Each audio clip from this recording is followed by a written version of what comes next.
Budget 2025.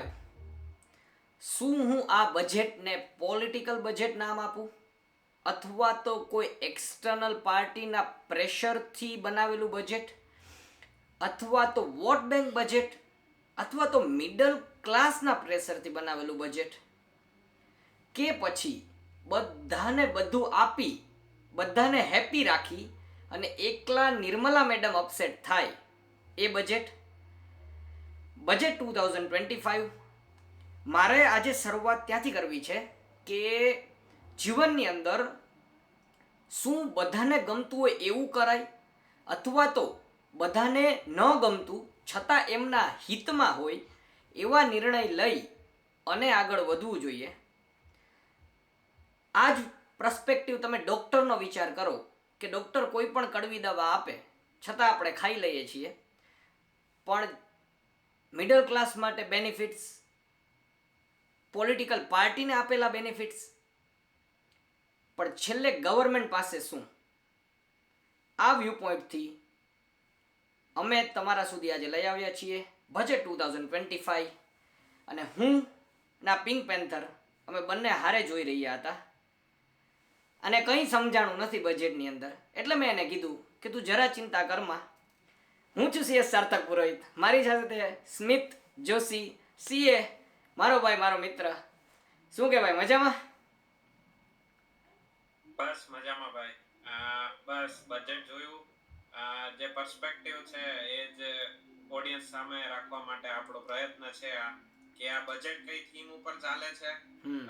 છેલ્લા એક બે બજેટ જોયા તો એ વધારે ઇન્ફ્રા ફોકસ હતા કે પછી આપણે કહી શકીએ ડિફેન્સ ફોકસ હતા, જ્યારે આ બજેટ બધા કહે છે કન્ઝમ્પશન ફોકસ છે. તો કન્ઝમ્પશન ફોકસ શું છે, એનો કોમન મેન ઉપર, સામાન્ય માણસ ઉપર એની શું એનો ઇમ્પેક્ટ છે, પર્સપેક્ટિવ છે. સ્ટોક માર્કેટ ઉપર ઓબ્વિયસલી આપણે એ પણ જોશું કે કયા કયા સ્ટોક્સને ઇમ્પેક્ટ કરશે, કયા સેક્ટરમાં નિર્મલાબેને જે કંઈ પણ બેનિફિટ્સ આપ્યા એના લીધે આપણા મત મુજબ કયા સ્ટોક્સને કેટલી ઇમ્પેક્ટ આવશે એ પણ આપણે જોશું. એટલે ઓડિયન્સને સાથે રહેવા વિનંતી લાસ્ટ સુધી. ખાસ. અને કેવું છે કે આ થોડો બિઝી ડે ગયો, એનું કારણ છે કે મંડે ટુ ફ્રાઈડે સુધી સ્ટોક માર્કેટ પ્લસ સેટરડે આવવું બજેટનું, અને 2017થી 1 ફેબ્રુઆરી ઇઝ ધ ડેટ કે ભાઈ આ ડેટ સિવાય એ લોકો ફ્લેક્સિબલ નથી, આ જ ડેટ ઉપર બજેટ રિલીઝ કરે છે. તો ઘણા બધા વ્યૂ પોઈન્ટ મળ્યા, ઘણા બધા અલગ કારણો મળ્યા કે આવું કરવા પાછળનું કારણ શું, સમયની માંગ હતી અથવા તો કોઈ પ્રેશર હતું, અથવા તો એમ કહી શકાય કે ભાઈ ફ્યુચર ઓરિએન્ટેડ એની આ લોકોની રણનીતિ છે. આવું બધું હવે ક્યાંક ને ક્યાંક કનેક્ટિંગ ધ ડોટ્સ થાય છે. તો ખાસ આજે હું સ્મિત આપણી ઓડિયન્સને, અને મારે એટલા માટે કેવું આ જરૂરી છે કે બજેટનો ઇમ્પેક્ટ અથવા તો બજેટ સમજવું શું કામ એને જરૂરી છે. યાદ કરો એ નોટબંધીનો દિવસ, કે એ નોટબંધીના દિવસે તમને ત્યારે પહેલી વખત એવું રિયલાઇઝ થયું કે સરકાર તમારી સાથે આવું કરી શકે છે. ત્યારે તમને એવું થયું કે તમારે આવા નિર્ણય લેવા જોઈએ, આવા નિર્ણય લેવા જોઈએ. તો જ્યારે તમને સરકારનો એક નાનકડો એવો એક દિવસનો નિર્ણય ઇમ્પેક્ટ કરી શકતો હોય, તો આ તો એમણે આખા વર્ષનું બજેટ, એ જે તમારા ટેક્સ પેયરના મની છે ત્યાંથી તમારા માટે થઈને શું કરે છે, તમારી ઇન્કમ જનરેશન તમને કઈ રીતે બેનિફિટ આપે છે, આ બધું સમજવું જરૂરી બની જાય છે. એટલા માટે આ બધું આપણે એનાલિસિસ કરવું જરૂરી છે.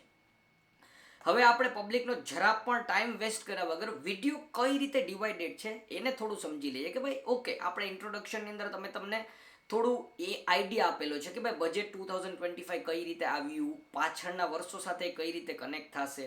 બજેટ સિમ્પ્લિફાઈડ એટલે કે હું તમને સિમ્પલ વર્ઝનની અંદર સમજાવીશ, પછી આખું એનાલિસિસ તમને સ્મિત એ કરંટ બજેટનું આપશે, પછી પાસ્ટ બજેટ સાથે કઈ રીતે કનેક્ટ થાય છે, નિફ્ટી 50 સ્પેસિફિકલી, હું સ્ટોક માર્કેટનો માણસ છું અને આ એ CA એટલે કે ભાઈ ટેક્સેશન સ્પેસિફિકલી, અને એમને પણ ટેક્સેશન તમને રિયલ ડે ટુ ડે લાઈફની અંદર કઈ રીતે ઇમ્પેક્ટ કરશે એ જાણવું જરૂરી છે. એના માટે થઈને ખાસ સ્મિતનું એનાલિસિસ ઇમ્પોર્ટન્ટ આપણા માટે બની જાય છે.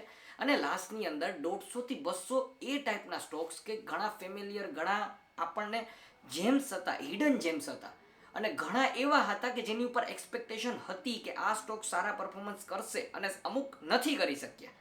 આ બધું એનાલિસિસ, કન્ક્લુઝન મેટર્સ ગુજરાતીમાં શરૂઆત કરીએ કે ભાઈ પહેલાં તો બજેટ શું કામ એને જરૂરી છે. સિમ્પલ ભાષાની અંદર કે આજે તમે ઘરની અંદર કોઈ આવક હોય તમારી, કે ભાઈ તમે ઘરના મુખિયા છો, તો તમારી ઉપર નભવાવાળા વ્યક્તિ હોય, તમારી પત્ની, તમારા બાળકો, તો તમે શું રાત્રે બેસીને તમારા ઇન્કમ અને એક્સપેન્સનો એનાલિસિસ નથી કરતા? દર 15 દિવસે તમે નથી કરતા કે ભાઈ મારી આવક 30,000 છે, 50,000 છે, 1,00,000 રૂપિયા છે, 1,00,000 રૂપિયામાંથી હું 10,000 મારા છોકરાઓની ટ્યુશનની ફી ભરીશ, 10,000ના મારા શાકભાજી ને એન્ટરટેનમેન્ટ ને બધી વસ્તુઓ આવશે, મારું રેન્ટ આવશે, અથવા તો મારી કોઈ હપ્તો આવશે લોનનો, તો બધું કરો છો ને તમે.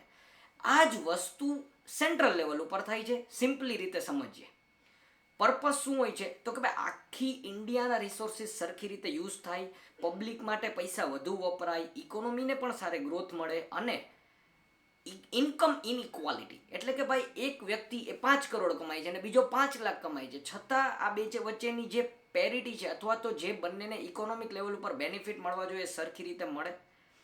આના માટે થઈને બજેટ હોય છે, અને બજેટ હંમેશા 3 ટાઈપના હોય છે કે ભાઈ જ્યારે તમને ખબર છે કે તમારી આવક 1,00,000 રૂપિયા છે, તમારો ખર્ચો 50,000 છે, તો એને કહેવાય સરપ્લસ બજેટ. હવે માની લો કે તમારી 1,00,000 રૂપિયા આવક છે અને 1,00,000 રૂપિયા તમારો ખર્ચો છે, તો એને કહેવાય બેલેન્સ બજેટ. અને માની લો કે તમારી 1,00,000 રૂપિયા આવક છે છતાં તમારે 1,50,000 રૂપિયા ખર્ચો છે, એટલે કે પહેલું કામ તમારે કરવું જોઈએ વિચારવાનું, અને આને કહેવાય ડેફિસિટ બજેટ. અને આ મોસ્ટ કોમન છે ઇન્ડિયાની અંદર. સિમ્પલ વર્ઝનની અંદર તમને કહું કે મેં તમને કહી દીધું કે આવક માઇનસ એક્સપેન્સ, એટલે કે ભાઈ તમારી ઇન્કમ લેસ એક્સપેન્સ તમે કરો એટલે તમને આઈડિયા આવી જાય કે તમારું ઓવરઓલ બજેટ શું છે. તો આપણા ગવર્મેન્ટની ઇન્કમ ક્યાંથી? તો કે ભાઈ income tax, union excise tax, GST, પછી તો કે ભાઈ બોરોવિંગ્સ, લાયબિલિટી, પછી તો કે એના પછી નોન ટેક્સ, એટલે કે જેટલી જગ્યાએથી સરકાર તમારી પાસેથી પૈસા વસૂલ કરે છે. ફોર એક્ઝામ્પલ ફાસ્ટેગ લઈ લો ગાડીનું, આ બધી વસ્તુ એ સરકારની આવક, અને એની સામે સરકારના એક્સપેન્સ શું હોય તો કે ભાઈ સ્કીમ બનાવે કોઈ ખેડૂતોના ફાયદા માટે, નાના ઉદ્યોગોના ફાયદા માટે થઈને, ફાઇનાન્સના ફાયદા માટે થઈને, પછી તો કે ભાઈ સબસિડીઝ આપે છે. તમે વિચારો કે સરકાર તમારા માટે શું કરે છે, રોડ એન્ડ ટ્રાન્સપોર્ટ ઓથોરિટી, એટલે આ બધી રીતે પોતે સરકારનો ખર્ચો.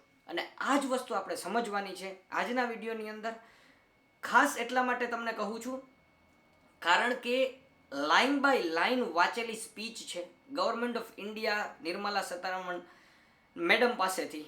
જોઈ શકો છો તમે કે ભાઈ પૂરી 60 પેજની પીડીએફ છે, આખું એનાલિસિસ કરેલું છે. આઈ નો કે you are interested in tax only. આ લોકોને ખાલી સ્મિથ ટેક્સની અંદર જ ઇન્ટરેસ્ટ છે, પણ આ લોકોને એ આઈડિયા નથી કે એક વર્ષ માટે થઈને તમે આ કરો છો બજેટ, એક વર્ષ માટે થઈને ગવર્મેન્ટ ઉપર તમે ડિપેન્ડ કરો છો. પ્લસ હું ખાસ કહું છું કે હું અત્યારે અહીંયા યુએઈથી જોઉં છું સ્મિત, ઇન્ટરનેશનલ લેવલ ઉપર પણ તમારા બજેટનું રિવ્યૂ આવતું હોય છે. એટલે એવું જરૂરી નથી કે ઇન્ડિયાનું બજેટ તમે બનાવો છો તો તમે ઇન્ડિયામાં કોમ્પિટિશન કરો છો અથવા તો ઇન્ડિયાના ગ્રોથ સ્ટોરી, તમારે ગ્લોબલી પણ કોમ્પિટ કરવાનું છે. તો આ આખી સ્ટડી કરી અને તમારા સુધી આવ્યા છીએ. હવે જેવી રીતે વાત થઈ કે ભાઈ આપણે તમને બજેટનો આઈડિયા આવી ગયો કે ઇન્કમ લેસ એક્સપેન્સીસ કરશું તો આપણને બજેટ ખબર પડશે, સરપ્લસ છે કઈ રીતે છે. ટેકનિકલ ટર્મિનોલોજી બહુ વધારે અમે યુઝ ન કરવાનો પ્રયત્ન કરશું, પણ અમારી સાથે બનેલો રહેજો. સ્મિત, હું તને હવે વિનંતી કરીશ કે આપણી ઓડિયન્સને આજનું બજેટ, આજનું સેશન એમને આપીએ અને ધીરે ધીરે આપણે આગળ વધીએ. શ્યોર. આઈ સ્ટોપ શેરિંગ. થેન્ક્સ સાર્થક. પહેલા તો ઓડિયન્સ માટે બહુ સિમ્પ્લિફાઈડ વેમાં બજેટ શું છે સમજાવવા માટે, કારણ કે એ જ ઇમ્પોર્ટન્ટ છે. આપણે બધેથી સાંભળીએ છીએ કે બજેટ બજેટ, બટ એક્ચ્યુઅલમાં શું છે તો એ સમજાવવા માટે પહેલા તો થેન્ક્સ. અને આપણે બહુ જ સિમ્પ્લિફાઈડ વેમાં આખા બજેટનું એનાલિસિસ કરેલું છે. અને બધાથી પહેલા આપણે સ્ટાર્ટઅપ ત્યાંથી કરશું જેની બધા વેઇટ કરે છે સાચી વાત છે. મિડલ ક્લાસ ઉપર કે ટેક્સ નો એટલો બધો જે હોહા છે કે ભાઈ 12 લાખ સુધી ટેક્સ નથી, તો એનો શું ઇમ્પેક્ટ છે. કારણ કે મને એક બે ફોન આવ્યા સવારમાં, એવું કહે છે કે ભાઈ આમ એ લોકો એવું કહે છે કે 12 લાખ સુધી ટેક્સ નથી, બટ જ્યારે સ્લેબ બહાર આવ્યા કે આપણા ફિનાન્સ મિનિસ્ટરે સ્લેબ રેટ કીધા, ત્યારે તો એમાં એવું લખ્યું છે કે ભાઈ 0 થી 4 લાખ હોય તો નીલ, પછી 4 થી 8 લાખમાં તો 5% ઓલરેડી આપી દીધો છે. તો આવું કઈ રીતે થાય? તો એના માટે આપણે નાના એવા એક્ઝામ્પલ્સ પણ લીધા છે. અને આ ટેક્સનો ઓવરઓલ ઇમ્પેક્ટ કહેશું. તો આના અંદર પણ વધારે ડિટેલમાં જશું. આ ખાલી એક ઓવરવ્યૂ આપી દઉં કે તમને શું શું જોવા મળશે પહેલા, એટલે તમને પણ થોડો ઇન્ટરેસ્ટ રહે. હવે અહીંયા જે રેડમાં દેખાય છે તમને એ બધા જ એઝ ઇટ ઇઝ જેમ આપણા ફિનાન્સ મિનિસ્ટરે અનાઉન્સમેન્ટ કર્યા છે, અનાઉન્સમેન્ટ લખ્યા છે, અને એની નીચે અમારા અન્ડરસ્ટેન્ડિંગ મુજબ મારા અને સાર્થકના અમે એવા સ્ટોક્સ અમુક પિક કરીને રાખ્યા છે. એટલે આપણે જ્યારે એક એક સેક્ટરનું એનાલિસિસ કરશું ત્યારે જોડે જોડે સ્ક્રીનર પર જાશું. આજના દિવસે આ ન્યૂઝના કારણે એ સેક્ટર પર શું ઇમ્પેક્ટ આવ્યો છે એ પણ જોશું આપણે. એટલે ઇન ડિટેલ એનાલિસિસ છે A to Z કે ભાઈ એક વિડિયો તમે આ જુઓ તો તમને એક હોલિસ્ટિક આઈડિયા આવી જાય કે નેક્સ્ટ 1 યર માટે ગવર્નમેન્ટ કઈ તરફ જઈ રહી છે, ક્યાં ક્યાં સ્ટોકમાં ઓપોર્ચ્યુનિટીઝ છે. કોઈ રેકમેન્ડેશન નથી, બટ અમારું એનાલિસિસ છે આ.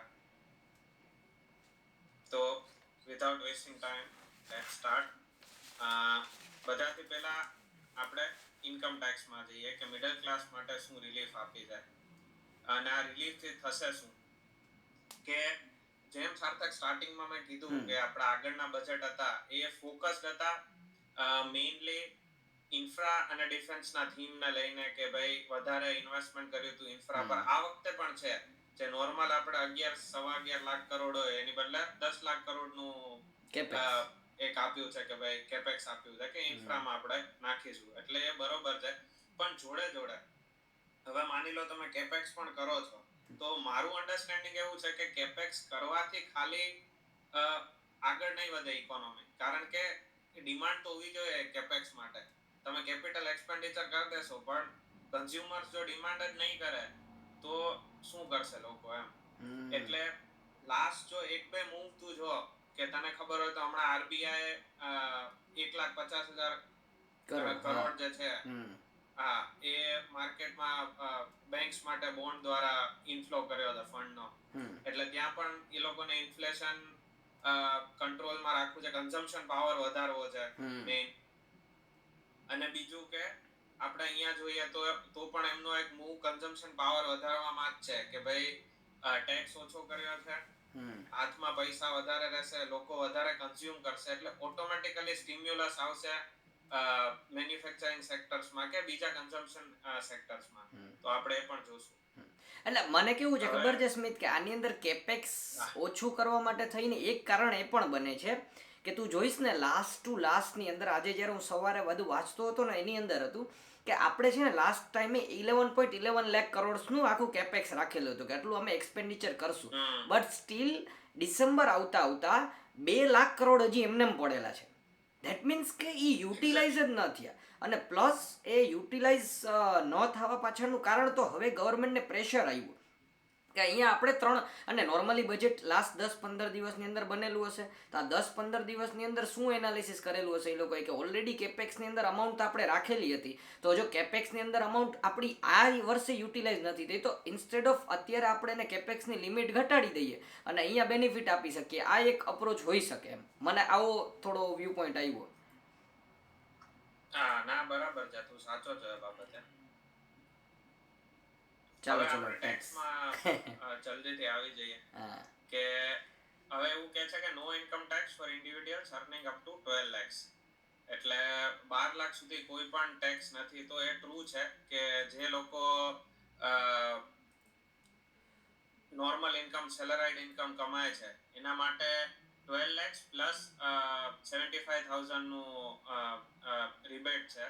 તો એના મતલબ કે 12.75 સુધી કોઈ પણ જાતનો ટેક્સ અમને નહીં લાગે. હવે આ સ્લેબ રેટ એના માટે છે.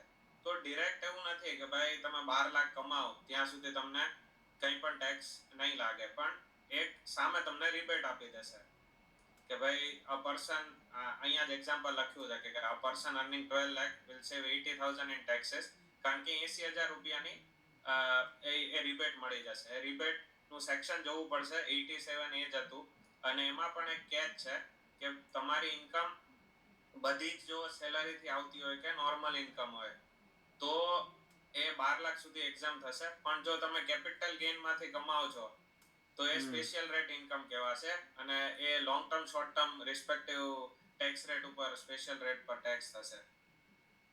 એટલે લોંગ ટર્મ જે 12.5% લાસ્ટ યર કર્યો હતો હમ એ પ્રમાણે જે ટેક્સ થશે અને એમાં રિલીફ નહીં મળે. હમ એમાં કોઈ જાતની રિલીફ નથી. એટલે આ ખાલી નોર્મલ ઇન્કમ જે એમની સેલરીડ ઇન્કમ કે બિઝનેસ ઇન્કમ જે કંઈ છે 12 લાખ સુધી હોય તો એના પર બેનિફિટ છે. પણ કેપિટલ ગેઇન હશે તો આ સ્લેબ રેટ પ્રમાણે ટેક્સ લાગશે. હમ એટલે આપણે એક એક્ઝામ્પલ પણ લેશું. એ એક્ઝામ્પલ જ અમને દેખાડવું છે અને પછી એક શોકિંગ ફિગર પણ આપણે બતાડવાનો છે ઓડિયન્સને. એટલે જલ્દીથી આપણે હા હવે આ એક એક્ઝામ્પલ ક્રિએટ કરેલું છે ઓડિયન્સ માટે કે અહીંયા જોઈ શકીએ છે કે ભાઈ જેમની ટોટલ ઇન્કમ છે. હવે આમાં સ્પેશિયલ રેટ વાળી ઇન્કમ નથી લીધી, આપણે ડાયરેક્ટ નોર્મલ ઇન્કમ લીધી છે. જેની સેલરીડ ઇન્કમ છે, માની લો અહીંયાથી સ્લેબ રેટ સ્ટાર્ટ થાય છે 7 લાખ સુધી તો અત્યારે એક્ઝામ છે કરંટ લો પ્રમાણે જ, એટલે આપણે એના પછીની જ લીધી છે.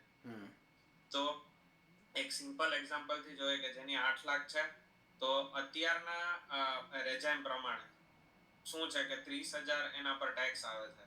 પણ હવે પ્રપોઝ આપણે જે કહીએ એ એના પ્રમાણે 20,000 આવશે. હવે એ 20,000 કઈ રીતે આવ્યો તો એ 20,000 આપણે અહીંયા જોયું કે 4 થી 8 લાખ વચ્ચે 5% છે. એટલે 4 લાખ ઉપર 5% કર એટલે 20,000 આવી જાય. એટલે 20,000 એ ટેક્સ આવે છે પણ એની સામે તમને રિબેટ પણ મળી જશે 20,000 નું. એટલે ટોટલ તમારો ટેક્સ નીલ થશે અને તમને જે બેનિફિટ થયો, હવે આ કોલમ શું એ સૂચવે છે કે 20,000 તો અત્યાર પ્રમાણે ટેક્સ છે તમારો, 30,000 પહેલા પ્રમાણે હતો તો એક્ચ્યુઅલ બેનિફિટ કેટલો થયો તમને તો એ ટોટલ 30,000 થયો કે જે 8 લાખ રૂપિયાની ઇન્કમ અત્યારે કમાય છે એને બજેટ આવ્યા પછી નેક્સ્ટ યર થી 30,000 રૂપિયા ડાયરેક્ટ આનું સેવિંગ્સ થશે. એટલે આ તમારું જે કેટલું સેવિંગ્સ થશે એનો કોલમ છે. તો આ કોઈ પણ ઓડિયન્સને સ્ક્રીનશોટ લેવો હોય કે કંઈ પણ હોય તો અહીંયા વિડીયો પોઝ કરીને એક સ્ક્રીનશોટ લઈ શકે છે અને તમારા સેલરીના જે કંઈ પણ સ્લેબ રેટ પ્રમાણે તમે કેલ્ક્યુલેટ કરી શકો. તો અહીંયાથી આપણે જોઈએ કે 12 લાખ પછીથી કોઈ પણ જાતની રિબેટ મળતી નથી. એટલે જે ડાયરેક્ટ ટેક્સ સ્લેબનો બેનિફિટ છે એ જ બેનિફિટ મળશે કે ભાઈ પહેલા 1 લાખ રૂપિયા લાગતા જેની 13 લાખ ઇન્કમ હતી અને ટેક્સ ને હવે 75,000 લાગે છે એટલે 25,000 નો એ બેનિફિટ છે. એટલે ઓલમોસ્ટ એક નીચેના બેઝિક લેવલ થી લઈને ઉપર સુધી બધાને બેનિફિટ તો છે જ. બેનિફિટ છે જ અને એક આખું તું અહીંયા જોઈશ ને સાર્થક તો કઈ રીતે છે કે નોર્મલી જે 12 લાખ સુધી કમાય એને બહુ સારો બેનિફિટ છે. પછી 12 થી લઈને પાછું જે 15 લાખ 17 લાખ 16 લાખ છે એમાં થોડો ઓછો બેનિફિટ થાય છે અને પછી અહીંયાથી પાછો તું જોઈશ ને કે જે હાઈ ઇન્કમ પેઇંગ પીપલ છે એ એના માટે બહુ વધારે બેનિફિટ છે. અહીંયા જોઈશ તો એ લોકો વધારે પૈસા સેવ કરે છે. ટૂંકમાં કેવું હતું કે એક્સપેક્ટેશન એવી હતી કે ખબર છે તને 15 લાખ to 20 લાખ જેની અર્નિંગ હશે ને એને બેનિફિટ દેવાની વાત હતી, પણ આ રિવર્સલ આવ્યું કે 15 to 20 વાળાને થોડું રિસ્કમાં આવી ગયું. પણ જેમ જેમ તમે હાયર જાઓ એમ પણ બેનિફિટ અને તમે જેમ નીચે જાઓ એમ પણ તમને બેનિફિટ. ખાલી હવે ઓડિયન્સે એ વિચારવાનું છે કે 12 લાખ કમાવાના ક્યાંથી. બરાબર છે. એ પણ આપણા જોડેથી જો સ્ટોક માર્કેટમાં કમાશે તો એને રેટ આપવાનો છે સ્પેશિયલ રેટ ઇન્કમ પર. એટલે એ પણ છે.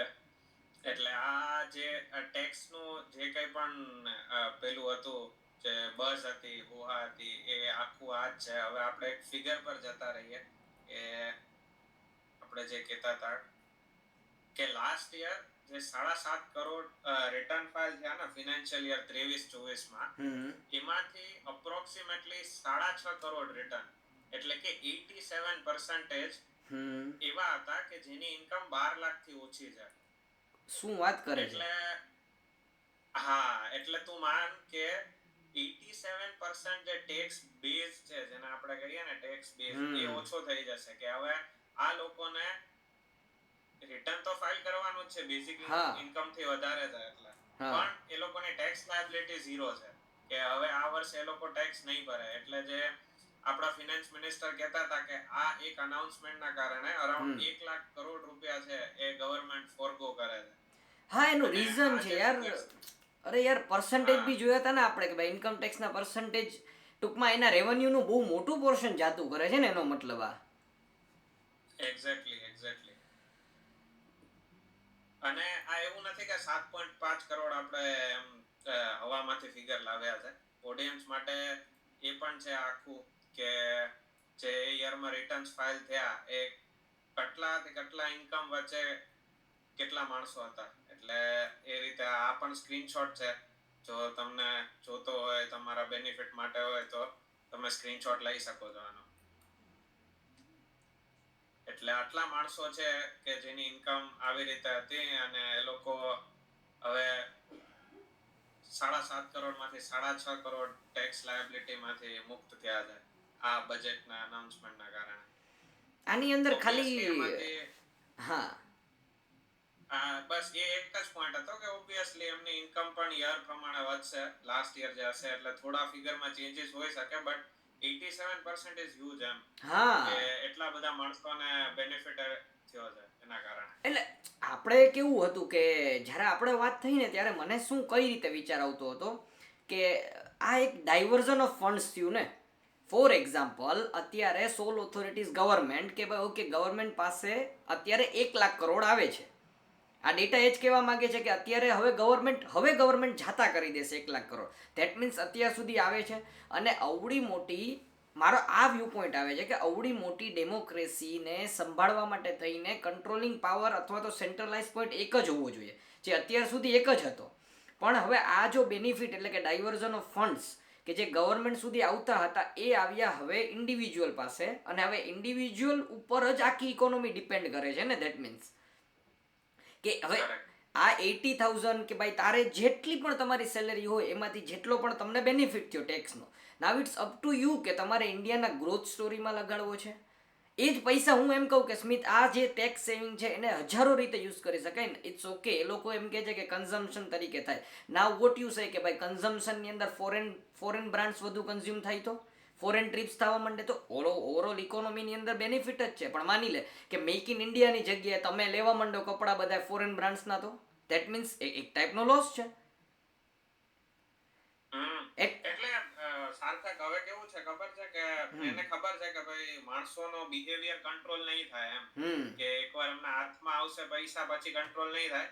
બટ આના કારણે જે એફઆઈઆઈસ પણ અત્યારે આ માર્કેટમાંથી જાય છે એમને પણ એક પોઝિટિવ પેલું મળે કે નહીં હવે ઇન્ડિયા કારણ કે જે હ્યુમન નેચર છે એમ કે ભાઈ પૈસા આવશે તો માણસો પ્રીમિયમ બ્રાન્ડ્સમાં ઇન્વેસ્ટ કરશે જે તે જેમ કીધું કપડા છે વોચ છે બરાબર.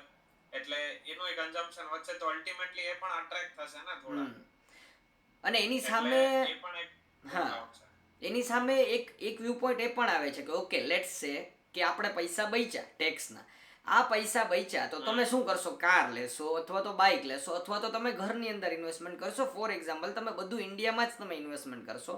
પણ હવે મને એક વાત કે આ ડિમાન્ડ આ રિટર્ન ફાઇલ થશે આ ઇમિડિયેટ ફર્સ્ટ ક્વેશ્ચન છે મારો કે આ ઇમિડિયેટ ઇફેક્ટથી એપ્લિકેબલ છે કઈ રીતે આવશે? આ યરના રિટર્નથી આવશે કે નેક્સ્ટ ટુ નેક્સ્ટ યર આવશે? બરાબર. તો હવે નેક્સ્ટ યરથી આવશે. ધેટ મીન્સ કે હું તને ખાલી એક સિમ્પલ એક્ઝામ્પલ આપું. ફોર એક્ઝામ્પલ ઓટોમોબાઈલની કોઈ કંપની છે અથવા તો મારુતિ સુઝુકી પકડી લઈએ આપણે. હવે એમને બી ડિમાન્ડમાં વધારો થશે તો એને પહોંચી વળવા માટે થઈને એને પણ કેપેક્સ કરવું પડશે. એણે પણ ક્યાંક ને ક્યાંક સમજ એની મેન્યુફેક્ચરિંગ કેપેસિટી તો અત્યારે એટલી જોવાની છે. થોડી વધશે 10% 20%. પણ જે પ્રમાણે 87% લોકોને ફાયદો થાય છે તો 87% લોકો જ્યારે ઇન્ફ્લો આપશે મનીનો તો does our businesses are ready કે ખરેખર એ લોકો સામે આ ડિમાન્ડને પહોંચી વળવા માટે રેડી છે કે it will result in to the inflation? એક ખાલી નાનકડો વ્યૂ પોઈન્ટ આવતો હતો. હા કે ભાઈ જે પ્રમાણે કારણ કે એની સામે એમએસએમઈને બેનિફિટ છે મેં જોતો હતો. પણ આ એક ટેક્સ વાળો બેનિફિટ કેવો છે કે ભાઈ પૈસા જ્યારે ઇન્ડિવિજ્યુઅલના હાથમાં આવશે પછી હવે કમ્પ્લીટલી એ લોકો ઉપર ઇન્ડિયાને કઈ જગ્યા લઈ જાવ ને એ ડિપેન્ડ કરશે. Let's see how it goes. Now you can continue. ખાલી આ એક ના બરોબર છે. ઇનસાઇટ્સ તારી સાચી છે કે ભાઈ એટલો ઇન્ફ્લો પછી it should not result in inflation. એટલે પર્સપેક્ટિવ પણ સાચો છે. હવે આપણે ધીરે ધીરે આગળ જશું, એક એક સેક્ટર પકડીએ, થોડી સ્પીડ રાખશું, હમ. કારણ કે વિડીયો પણ એવો કન્સાઇઝ બને એના માટે. એટલે હવે આપણે જોઈએ ફટાફટ સેક્ટરમાં શું આપ્યું છે. જેમ આપણે કીધું કે 10 લાખ કરોડનું જે ઇન્વેસ્ટમેન્ટ છે એ આપ્યું છે. પછી જલ જીવન મિશન થી ટોટલ આઉટલે જે છે એ રૂરલ પાઇપ વોટર સપ્લાય ને સુએજ માટે, એટલે આખા માટે એ લોકો કરે છે. પછી અર્બન ચેલેન્જ ફંડ એટલે 1 lakh crore allocate urban development માટે કર્યા છે. અને પાવર સેક્ટર્સના રિફોર્મ છે કે ભાઈ ઇલેક્ટ્રિસિટી ડિસ્ટ્રીબ્યુશન અને ઇન્ટ્રાસ્ટેટ ટ્રાન્સમિશન કેપેસિટીના ઓગમેન્ટેશન માટે પાવર સેક્ટર. હવે પાવર સેક્ટરમાં ખાલી આમાં નહીં, આખા એફએમ ના સ્પીચ પછી છે ને હું આપણા નરેન્દ્ર મોદી ભાઈની સ્પીચ આપણે જોઈ હતી, એમાં પણ એને કીધું છે કે જે રિન્યુએબલ એનર્જી વાળા પાવર સેક્ટર છે કે જે ન્યુક્લિયર થી ઇલેક્ટ્રિસિટી જનરેટ કરે છે એ બહુ જરૂરી છે. એટલે એમને એક સ્ટિમ્યુલસ આપવા માટેનું આ છે. કારણ કે આપણી જે નેક્સ્ટ એજ છે એ આપણે કીધું એ ઈવી છે, બીજું ડેટા સેન્ટર છે. તો ઈવી ને ડેટા સેન્ટર એક એવી વસ્તુ છે કે જે ક્યાંય પણ એસ્ટાબ્લિશ થાય ને તો એને કન્ટિન્યુઅસ પાવર જોઈએ. એઆઈ માટે જોઈએ, જે એઆઈ માટે પણ આપણે નીચે જોશું કે એ લોકોએ સ્ટાર્ટઅપ્સ માટે ફંડ અલોકેટ કર્યું છે. તો એના માટે આખી આવી રીતે છે ને ઓડિયન્સે વિચારવું પડશે કે વેલ્યુ ચેઇન બનાવવી પડશે.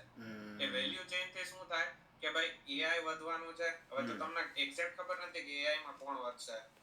ઈવીઝ વધવાની છે તો ઈવી માં મારુતિ બેનિફિટ કરી શકે, હ્યુન્ડાઈ કરી શકે, ઓલાય કરી શકે, એથરે કરી શકે.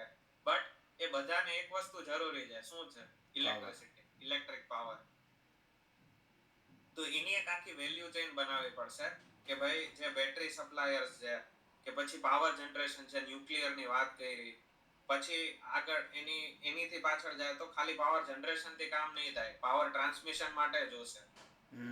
તો એ આખી એક વેલ્યુ ચેઇન બનાવીને લોકો ઇન્વેસ્ટ કરવું પડશે. અને આ એક વર્ષ માટે નથી, આખો લુકઆઉટ પર્સપેક્ટિવ છે ને નેક્સ્ટ 4-5 વર્ષની થીમ આ જ રહેવાની છે મારા હિસાબે. હા, અરે મસ્ત કનેક્ટ. પાસ ડેટા હું તને આપીશ ને, પાસ ડેટા તું જોઈશ તો તને આઈડિયા આવશે કે લિટરલી એક વિઝન થી ચાલે છે આ લોકો. એટલે હવે આ મારો ને સાર્થકનો પર્સપેક્ટિવ છે. આમાં સ્ટોક્સ ઉપર નીચે હોઈ શકે, બટ ઇન્ડસ્ટ્રીઝ તમે જોઈ શકો છો. આના કારણે આના જે પિયર્સ પણ છે, કન્સ્ટ્રક્શન ઇન્ફ્રાસ્ટ્રક્ચર લઈ લઈએ તો એલએનટી, આઈઆરબી ઇન્ફ્રા છે, એનસીસી છે, અને એ જ કન્સ્ટ્રક્શનના કારણે સિમેન્ટ સેક્ટર છે, જેમ કે અલ્ટ્રાટેક છે, શ્રી સિમેન્ટ છે, એસીસી છે, એ બધા સ્ટોકને બેનિફિટ થશે. અંબુજા સિમેન્ટ છે. અને પાવર સેક્ટર છે તો પાવર સેક્ટરમાં ઓબ્વિયસલી એનટીપીસી નો 40% માર્કેટ શેર છે. પછી ડિસ્ટ્રીબ્યુશન માં જઈએ તો પાવર ગ્રીડ કોર્પોરેશન છે, ટાટા પાવર છે, અદાણી ગ્રીન પાવર છે. એટલે એ બધા સ્ટોકને બેનિફિટ થઈ શકે છે. એટલે ઇન્ફ્રા તો ઓબ્વિયસલી કોઈ પણ કન્ટ્રીના ડેવલપમેન્ટ માટે ઇન્ફ્રા પ્રોમિનન્ટ રહેશે. ભલે એવું છે અત્યારનો માર્કેટ સેન્ટિમેન્ટ કે ભાઈ એક્સપેક્ટેશન કરતા લાસ્ટ યર બહુ વધારે હતું, આ વખત આપણે થોડું ઓછું કરી દીધું છે. તો એનો મતલબ એવું નથી કે 1.25 લાખ કરોડનો જે ડિફરન્સ છે એના કારણે કઈ એટલું બધું નેગેટિવ છે ઇન્ફ્રા પર. નેગેટિવ કઈ જ નથી. ઇન્ફ્રા થીમ હંમેશા ઇમ્પોર્ટન્ટ રહેશે કોઈ પણ ડેવલપિંગ ઇકોનોમી માટે. હવે ક્વિકલી આપણે આના જોડે જેમ પ્રોમિસ કર્યું હતું, ફટાફટ આપણે સ્ક્રીનર પર જતા રહીએ અને જે ઇન્ફ્રાની થીમ્સ વાળા સ્ટોક્સ છે, કેપિટલ ગુડ્સ વાળા છે, એ આપણે જોઈ લઈએ. નોન ઇલેક્ટ્રિકલ કન્સ્ટ્રક્શન આવશે એમાં, પછી જોડે આ રહ્યા ઇન્ફ્રા ડેવલપર્સ અને ઓપરેટર્સ. તો અહીંયા જોશું તો માર્કેટે આને એઝ અ નેગેટિવ સેન્ટિમેન્ટ લીધો છે. અહીંયા જોઈશ ને તું વન ડે રિટર્નમાં તો તું જોઈશ તો એલએનટી નેગેટિવ છે. એટલે હવે આમાં છે ને અમુક મહાશય હોય આપણા કે ભાઈ પહેલા આપણી વિડીયો જોવે ને પછી એમ કે ભાઈ શું હવે બજેટના કારણે તો આ જે સ્ટોક પડી ગયો, તમે તો એવું લખ્યું હતું કે ભાઈ સ્ટોક વધશે. પણ આજનો દિવસ થોડી જોવાનો છે સાહેબ.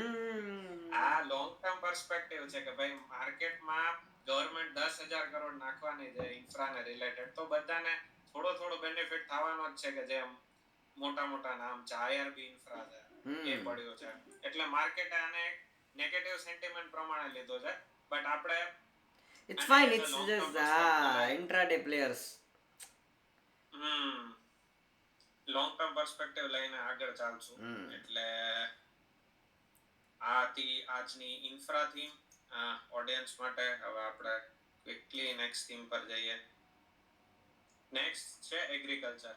તો એગ્રીકલ્ચર તને ખબર છે સાર્થક કે હંમેશા આપણી મોસ્ટ ઇકોનોમી માટે બૂસ્ટ કરવા માટે ગવર્મેન્ટ લાસ્ટ ઘણા બધા બજેટ એગ્રીકલ્ચર થીમ ને પ્રોમિનન્ટ જ રાખેલી છે. હર વર્ષે એમના માટે કંઈક ને કંઈક બેનિફિટ સારા એવા હોય છે. આ વખત પણ છે એ જ રીતે.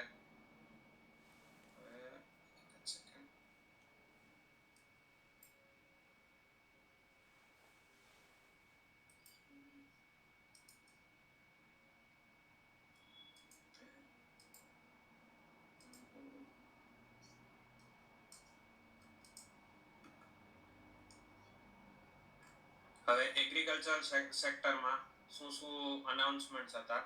તો પ્રાઇમ મિનિસ્ટર ધન ધ્યાન કૃષિ યોજના પ્રમાણે 100 લો પ્રોડક્ટિવિટી ડિસ્ટ્રિક્ટ્સ પર ફોકસ કરશે એ લોકો, એટલે એના માટે એક બૂસ્ટ આપશે.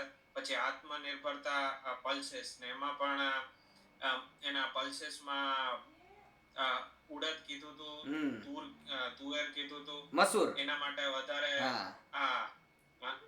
એટલે એના માટે એ લોકો વધારે, એટલે મને લાગે છે કે ખાલી એમએસપી પણ લાવી શકે એના માટે કે ભાઈ એટલી પ્રાઇસમાં તો એ લોકો ખરીદશે, એટલે એના માટે એક બેનિફિટ છે. પછી જે કિસાન ક્રેડિટ કાર્ડ છે એની લોન લિમિટ 3 લાખ થી 5 લાખ વધારવામાં આવી છે, જે એવું કહેવામાં આવે છે કે 7.5 કરોડ 7.7 કરોડ ફાર્મર્સ ને એનાથી બેનિફિટ થશે.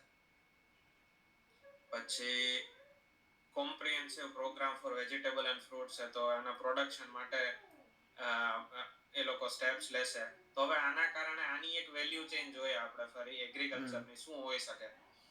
તો એગ્રીકલ્ચરને પ્રમોટ કરીએ એટલે બધાથી પહેલા તો આના જોડે જોડે કિસાન ક્રેડિટ છે તો 3 લાખ થી 5 લાખ કરી તો કોણ આપશે? કંઈક તો કોઈ બેંક આરે તો જોઈન્ટ હશે ને, એટલે નાની નાની જે બેંક્સ છે, સ્મોલ ફિનાન્સ બેંક છે બધી, જનના છે, EU છે, એ આનાથી બેનિફિટ કરી શકે છે. પછી તો કે ખેતી કરવા માટે શું જોઈએ? તો ફર્ટિલાઇઝર કંપનીઝ છે બધી, એ ફર્ટિલાઇઝર્સ કંપની માટે પણ બેનિફિશિયલ હોઈ શકે છે. પછી હજી એક વસ્તુ આગળ જોઈએ તો એના ફાર્મ ઇક્વિપમેન્ટ્સ છે, તો ટ્રેક્ટર્સ ને એવું જોઈએ તો M&M મહિન્દ્રા જે બનાવે છે એના માટે, અશોક લેલેન્ડ છે તો એના માટે પણ આ ફાર્મ ઇક્વિપમેન્ટ્સ માટે આ બેનિફિટ છે. એટલે આ રીતના સ્ટોક્સ અમુક આપણે પિક કરેલા છે કે ફર્ટિલાઇઝર્સ છે. તો એટલે આ ખાલી થીમ છે. સ્ટોક્સ આમાં તમે ગમે લઈ શકો. એ સ્ટોક્સ એનાલિસિસ સ્પેસિફિક આપણે જે રીતના આગળ જોયો પ્રાજ માટે કે જીઓ માટે, તો એ પ્રમાણે એ લોકો જઈને સ્ટોકનું એ રીતે એનાલિસિસ કરી શકે છે. ના ના, એ તો પછી ખાસ કોઈ ઓડિયન્સને એવું હોય તો ભાઈ તમે કમેન્ટ સેક્શનની અંદર બતાવી શકો છો, તમે મૂકી શકો છો, અમે કરી દઈશું એનાલિસિસ. It's fine. હા, એટલે બસ અહીંયા પણ એ જ લખ્યું છે કે વેલ્યુ ચેન પ્રમાણે ચંબલ ફર્ટિલાઇઝર છે, નેશનલ ફર્ટિલાઇઝર, GSFC છે. પછી ટ્રેક્ટર્સ ને ફાર્મ ઇક્વિપમેન્ટમાં જોઈએ તો મહિન્દ્રા એન્ડ મહિન્દ્રા છે, એસ્કોર્ટ છે, VST ટાઇલર્સ છે. એટલે એ આખી થીમ છે. હવે આપણે ફટાફટ સ્ક્રીનર પર જોઈને કેમિકલ ઇન્ડસ્ટ્રીઝ માટે ઓડિયન્સને બતાવી દઈએ. તું લઈ જા સ્ક્રીનર ઉપર. હવે એમાં એવું છે કે આ જ્યારે સીડિંગનો બેનિફિટ આપેલો છે ને ગવર્મેન્ટે, તો આની ઘણી કોટન ઇન્ડસ્ટ્રીને પણ આનાથી બેનિફિટ થાય છે. અંબિકા કોટન છે, પછી આ કાવેરી સીડ છે, અવંતી સીડ્સ છે, એ લોકોને પણ આ છે ને, ટૂંકમાં હું સ્ટોક એનાલિસિસની અંદર હતું ને, વેલ્સપન હતું, SP અપીરલ્સ છે, ફેક્ટ RCF. હા, RCF રાષ્ટ્રીય કેમિકલ ફર્ટિલાઇઝર. હા, એટલે અહીંયા એ જ છે, બધા સ્ટોક્સ છે. એમાં રેલી થાય એવા ઘણા છે અને થોડા ઘણા નીચે છે. એટલે એ રીતે અહીંયાથી જોઈ શકે છે કે એગ્રો કેમિકલ્સમાં આ રીતે બેનિફિટ છે. પછી કોઈ બીજું આપેલું હોય તો આપણે જોડે જોડે જોઈ લઈએ. ફાઇનાન્સ બતાવી દે. ફાઇનાન્સ હશે, સ્મોલ ફાઇનાન્સ. ફર્ટિલાઇઝર્સ પણ જોઈ શકીએ છે. હા, એની અંદર હશે ને. હા, ફર્ટિલાઇઝર્સમાં છે અરાઇઝ એગ્રો છે, GSFC જે વાત થઈ એ 2-2.5% ઉપર છે. ખેતાન કેમિકલ ફોસ્ફેટ છે, ફોસ્ફેટમાં તો એટલો મૂવ નથી, બાકી બધા નીચે છે. બટ ઓવરઓલ આ વખતે એગ્રીકલ્ચરની અંદર દર વખતે આપતા જ હોય છે બેનિફિટ, પણ આ વખતે એગ્રીકલ્ચરના સ્ટોક્સની અંદર મેં લાઈવ બજેટની અંદર એક મુવમેન્ટ ચેક કરી કે સૌથી વધારે સેક્ટરની અંદર કોઈ મારું એનાલિસિસ પૂછે ને આજનું, તો મને એવું લાગ્યું કે સૌથી વધારે બેનિફિટની અંદર છે ને એગ્રીકલ્ચર સેક્ટર રહ્યું, સ્ટોક માર્કેટના પર્સપેક્ટિવથી. કારણ કે મને એવું લાગ્યું કે એની અંદર જે મોમેન્ટમ આપીને લાઈવ બજેટની અંદર બાકી એકય સેક્ટરની અંદર એવડી મોમેન્ટમ જ ના આવીને બજાર જ્યાંથી ચાલુ થયું ને શરૂઆત થઈ ત્યાં જ ક્લોઝિંગ આપેલું છે ઓલમોસ્ટ સિમિલર, અને એવું થતું નથી 99%, પણ એ તો હવે આપણે આવશું આગળ વિડીયોની અંદર. જો તે વેલ્સ પણ કીધું એ જ હા આજે 15% હા નો મૂવ આપ્યો છે. હા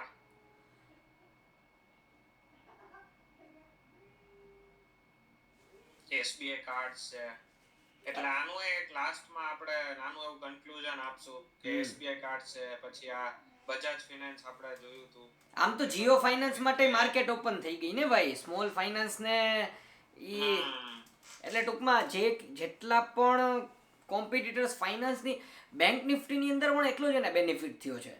કારણ કે પણ એક ખાલી મારો ડાઉટ ક્યાં છે ખબર છે સ્મિત, કે જ્યારે આપણે એવી રીતે વાત કરીએ છીએ કે આ લોકોનો ધંધો વધશે, બટ એ સમજવું જરૂરી છે ફોર અવર ઓડિયન્સ કે લોન જ્યારે બેંકનો ધંધો વધે દેટ ડઝન્ટ મીન એના માટે તો ડિપોઝિટ એની ઇન્કમ થાય, લોન એની લાયબિલિટી છે, દેટ મીન્સ કે એ લોકોનું રિસ્ક એક્સપોઝર થાય છે, એટલે એક વખત એ પણ જોવું જરૂરી છે. હા પણ એ લોન પર અમને ઇન્ટરેસ્ટ મળશે સાર્થક, એટલે કેવું છે કે રિસ્ક વધે છે પણ જોડે જોડે એમની ટોપ લાઈન વધે છે, માર્જિન પણ વધી શકે. હા એટલે સમજી શકું છું હું 100%, પણ એમાં ખાલી કેવું થાય કે ભાઈ ઓકે ડેટ પછી નોન પરફોર્મિંગ અસેટ્સ એટલી ન થવી જોઈએ એમ, એ ડેટા પછી આગળ આઈડિયા આવે. ક્વોલિટેટિવ લોન્સ આપવી પડે. હા એવું નહીં કે પછી ખાલી ટોપ લાઈન વધારવા તમે પુશ કરો. બરાબર છે.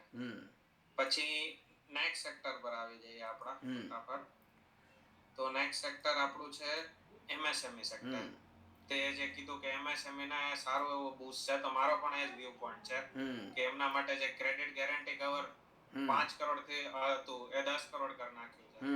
Additional credit of 1.5 lakh crore over 5 years એટલો ગવર્નમેન્ટનો આઉટલે થશે. પછી એમના માટે કસ્ટમાઇઝ ક્રેડિટ કાર્ડ્સ છે, 5 lakh limit for micro enterprise with 10 lakh cards to be issued in the first year. એટલે પહેલા વર્ષે 10 લાખ કાર્ડ હરેકની 5 લાખ લિમિટ હશે. પછી fund of funds for startup, એટલે એક 10,000 કરોડ નું અલગ ફંડ ગવર્નમેન્ટે રાખ્યું છે સ્ટાર્ટઅપ્સને સપોર્ટ કરવા. એટલે આ છે. હવે આનો ઇમ્પેક્ટ જોઈએ એમએસએમઈ. ફરી અહીંયા સ્મોલ ફાઇનાન્સ બેંક આવશે, શ્રીરામ ફાઇનાન્સ છે, ઇક્વિટા સ્મોલ ફાઇનાન્સ બેંક છે, એચડીએફસી છે, બજાજ ફાઇનાન્સ છે. બજાજ ફાઇનાન્સ તો આમ પણ એમ કહેવાય કે લોંગ ટર્મ માટે સારો છે, કારણ કે કન્ઝમ્પશન વધશે ને તો આપણે કેમ લાસ્ટ ટાઈમ વાત થઈ હતી કે મોસ્ટ ઓફ જ્યાં જ્યાં ઇલેક્ટ્રોનિક્સ છે, હવે માણસો ફોન લેશે ને ઇલેક્ટ્રોનિક આઇટમ્સ લેશે, ત્યાં બધે બજાજ ફાઇનાન્સ છે અત્યારે.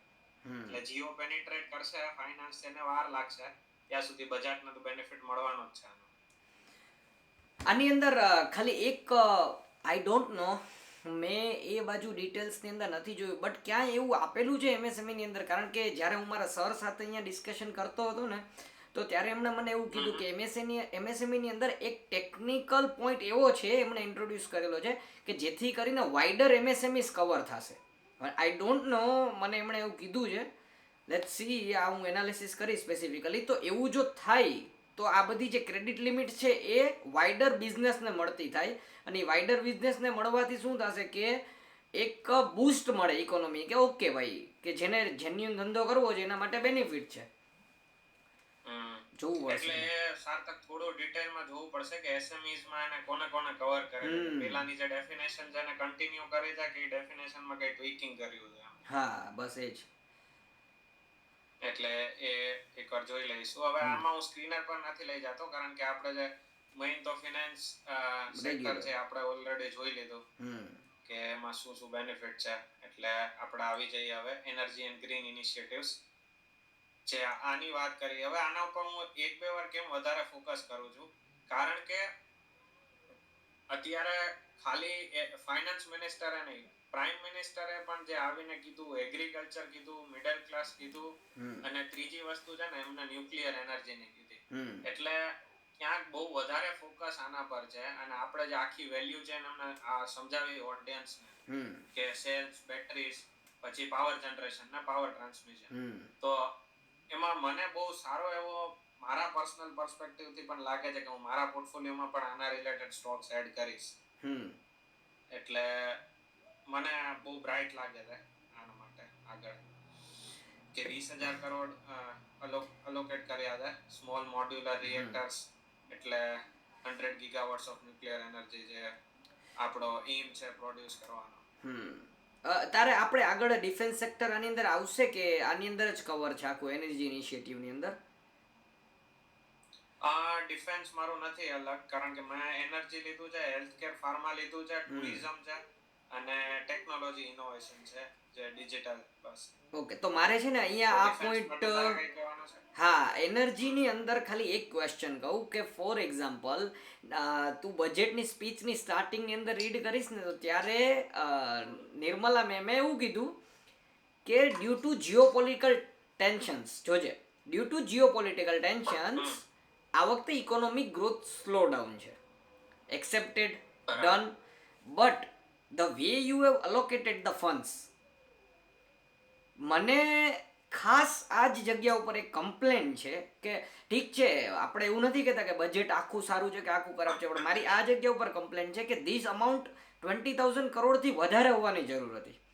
બિકોઝ તમને ખબર છે કે જીઓપોલિટિકલ ટેન્શન્સ ચાલુ છે, વર્લ્ડ વાઇડ ચાલુ છે, અને આપણે નોર્મલી થર્ડ વર્લ્ડ કન્ટ્રીઝ કહેવાઈએ છીએ કે ભાઈ જ્યાં હજી ડેવલપિંગ મીન્સ હજી આપણે એ જગ્યા ઉપર નથી પહોંચ્યા કે જેટલું ફાસ્ટર આપણે ગ્રોથ કરી શકીએ, ને એની સાથે આપણે આપણી બોર્ડર પ્રોટેક્શન એ બધું પણ કરવાનું છે. તો આ બજેટની અંદર જ્યારે ડિફેન્સને મૂકવામાં આવ્યું ને એ થોડું સરપ્રાઇઝિંગલી શોકિંગ લાગેલું છે. આઈ નો કે ઇન્ટરનલી કદાચ એવું બની શકે કે મેજર અનાઉન્સમેન્ટ ન હોય એટલા માટે એને ન કરવું હોય. હા, ખાલી સાર્થક તને એક જગ્યાએ ઇન્ટરપ્ટ કરીશ કે આ જે ન્યુક્લિયર એનર્જી ના 20,000 કરોડ છે ને, આમાં મારા હિસાબે ખબર નહીં, હવે જોવું પડશે, પણ મારા હિસાબે આમાં ડિફેન્સ તો ક્યાં ઇન્ક્લુડેડ નથી, કારણ કે ન્યુક્લિયર એનર્જી કીધું છે, એટલે રિન્યુએબલ એનર્જી કે જે ઇલેક્ટ્રિસિટી ને એના માટે આપણે યુઝ થાય છે એનું કીધું છે, એટલે ડિફેન્સ નું સ્પેસિફિકલી આમાં નથી કીધું. પણ આખા બજેટ ની અંદર જ નથી કીધું, એટલે જ મેં આ પોઈન્ટ લીધો કે તારે મિસિંગ નથી તારા એનાલિસિસ ની અંદર. તારું એનાલિસિસ આમ પરફેક્ટ છે આની અંદર કે ભાઈ હા, બટ ધ પ્રોબ્લેમ ઇઝ તું સમજી શકે છે કે ભાઈ ડિફેન્સ જે તમારું કોર સેક્ટર હોવું જોઈએ, ઇન્ફ્રાની જેમ હોવું જોઈતું હતું, ઠીક છે, now we can not do anything, but steel.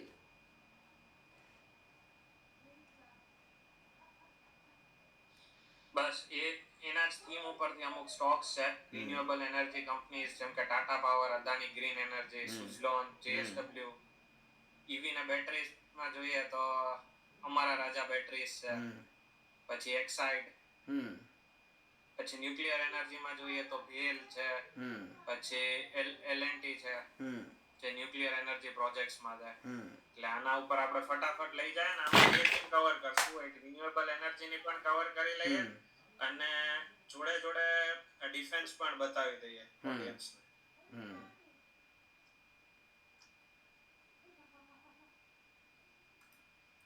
પેલા એરોસ્પેસ એન્ડ ડિફેન્સ લઈ લઈએ તો બધું નેગેટિવ જ દેખાશે આજે. ડિફેન્સ તો Bharat electron negative, Bharat dynamics negative, Zen technologies છે એ એક પોઝિટિવ છે, પણ એ એટલે પોઝિટિવ છે કારણ કે ન્યૂ એજ જે આપણે વચ્ચે વાત થઈ હતી કે આની પહેલાના જ વિડીયોમાં કદાચ આપણે એક્ઝામ્પલ આપેલું છે કે પેલા માઇન્સ માટે તને ખબર હોય તો મેં એક્ઝામ્પલ આપ્યું હતું કે એને ફાઇન્ડ આઉટ કરવા ઇલેક્ટ્રોનિક એ લોકો એક આખું ડોગ બનાવે છે. એટલે ન્યૂ એજ છે, ડ્રોન ને એ ટેકનોલોજીસ રિલેટેડ છે, ડેટા પેટર્ન્સ નેગેટિવ છે. સ્મિત આ મિશ્ર ધાતુ નિગમ ગવર્નમેન્ટ સ્ટોક છે 9% નેગેટિવ, વિચાર કર. પારસ ડિફેન્સ ભાઈ તારા ઈ જ વાત છે,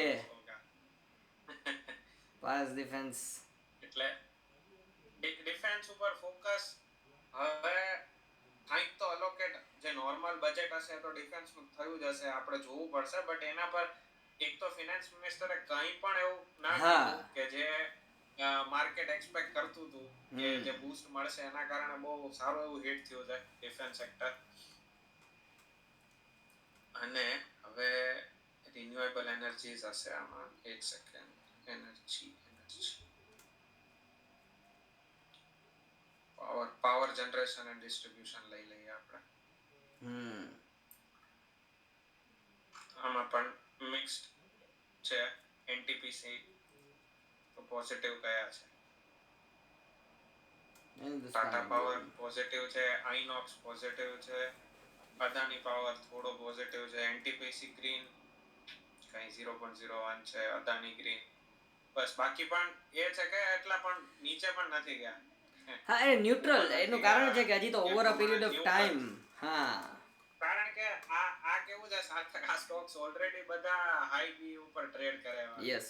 કે જે નેગેટિવ પણ ગયા ને આપણે જોયા, જીએસડબ્લ્યુ એનર્જી ને બધા તો 43 ના પી પર આ છે. હવે આ ગીતા રિન્યુએબલ્સ પડ્યો એ તું જોઈશ તો 229 ના પી પર તો ચાલે છે. એટલે ખાલી આજનો મૂવ નહીં પણ આપણે લોંગ ટર્મ પણ જોવું પડશે. બસ આ રિન્યુએબલ એનર્જી સેક્ટર્સ માટે હતું. હવે ફટાફટ નેક્સ્ટ થીમ પર આવી જઈએ આપણે, જે છે આઈ ગેસ હેલ્થકેર ના ફાર્મા. હેલ્થકેર ના ફાર્મામાં પણ મને લાગ્યું આ વખતે સારું એવું બેનિફિટ છે એ લોકોને. અને ફાર્મા એક એવું સેક્ટર જે લાગે છે સાર્થક મને કે જે બીજા સેક્ટર્સ પ્રમાણે છે ને ઇગ્નોર્ડ છે અત્યારે. એટલું બધું એના ઓવર વેલ્યુડ નથી કે ઓવર બોટ નથી એમ. આ મારો પર્સપેક્ટિવ છે. યા, હું તારી યારે એગ્રી કરું છું. Because 2021 that was the time period કે કોરોનાના ટાઈમ પીરિયડમાં ફાર્માની અંદર જે બૂમ આવ્યો એ આવ્યો. નોર્મલી કોઈ પણ સેક્ટરનું રોટેશન વર્ષ, દોઢ વર્ષ, બે વર્ષે થાય છે એવું જોઈએ છીએ. But pharma 2021 till 25, it means 4 years વયા ગયા છે. Still no one is talking about એમ કે ભાઈ નથી. 36 લાઈફ સેવિંગ ડ્રગ છે, જેમાં કેન્સરના પણ કંઈક ડ્રગ્સ છે. એને એટલે ક્યોર કરે એવા તો નહીં પણ એમના બેનિફિટ થાય એવા કે એવા ડ્રગ્સ પર કસ્ટમ ડ્યુટીઝ ઓછી કરી દીધી છે, જે બહુ સારો એવો મૂવ કહેવાય. પછી ડે કેર કેન્સર સેન્ટર્સ છે, તો એવા 200 સેન્ટર્સ નવા એસ્ટાબ્લિશ કરવા માટે ગવર્મેન્ટે બહાર પાડ્યું છે. એટલે આના કારણે હોસ્પિટલ સ્ટોક્સ છે, પછી ફાર્મા કંપનીઝ જે છે, Sun Pharma, doctor Reddy's, Cipla, Lupin, એ બધાને બેનિફિટ થાય. હોસ્પિટલ ચેઇન જે છે, અપોલો, ફોર્ટિસ, નારાયણ, એ બધાને બેનિફિટ થાય એવું લાગે છે. અને મેં આનું ખાસ કરીને ફાર્મા મને લાગતું હતું એટલે આનું સ્ક્રીનર ઓલરેડી મેં પહેલા જોયેલું જ છે. કોઈ શેર કરી દઈએ આપણે. તને હું કહું હમણાં, મારે ફાર્માની અંદર જે નારાયણ હરડું લાયા છે ને એનું કાલે જ ઇન ડિટેલ એનાલિસિસ મેં કરેલું છે સ્પેસિફિકલી. અને પોર્ટફોલિયોની અંદર, એટલીસ્ટ મારા પોર્ટફોલિયોની અંદર તો જોવા મળશે, બટ કોઈ સજેશન નથી. કારણ કે the way company is growing, બહુ સરસ કંપની છે નારાયણ હરડું લાયા. હવે ફાર્મા સેક્ટર જો તો એમાં આજનું રિટર્ન જોઈએ કે જે સારા સ્ટોક્સ ઉપર ગયા.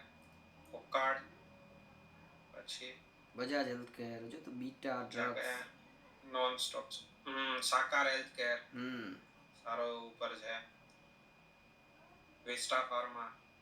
ઓડિયન્સને રિયલાઇઝ થાય છે કે ખાલી સ્ટોક માર્કેટની અંદર જાણીતા જ સ્ટોક નથી હોતા હો.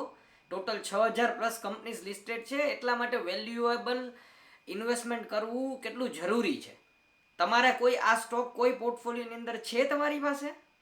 જરા એક વખત જોજો, વિચાર કરજો.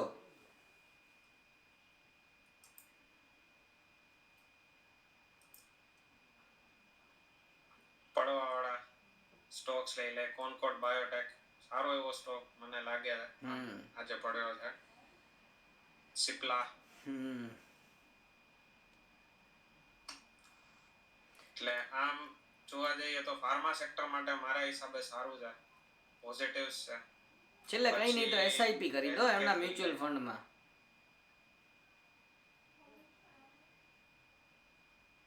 હેલ્થકેર હા રે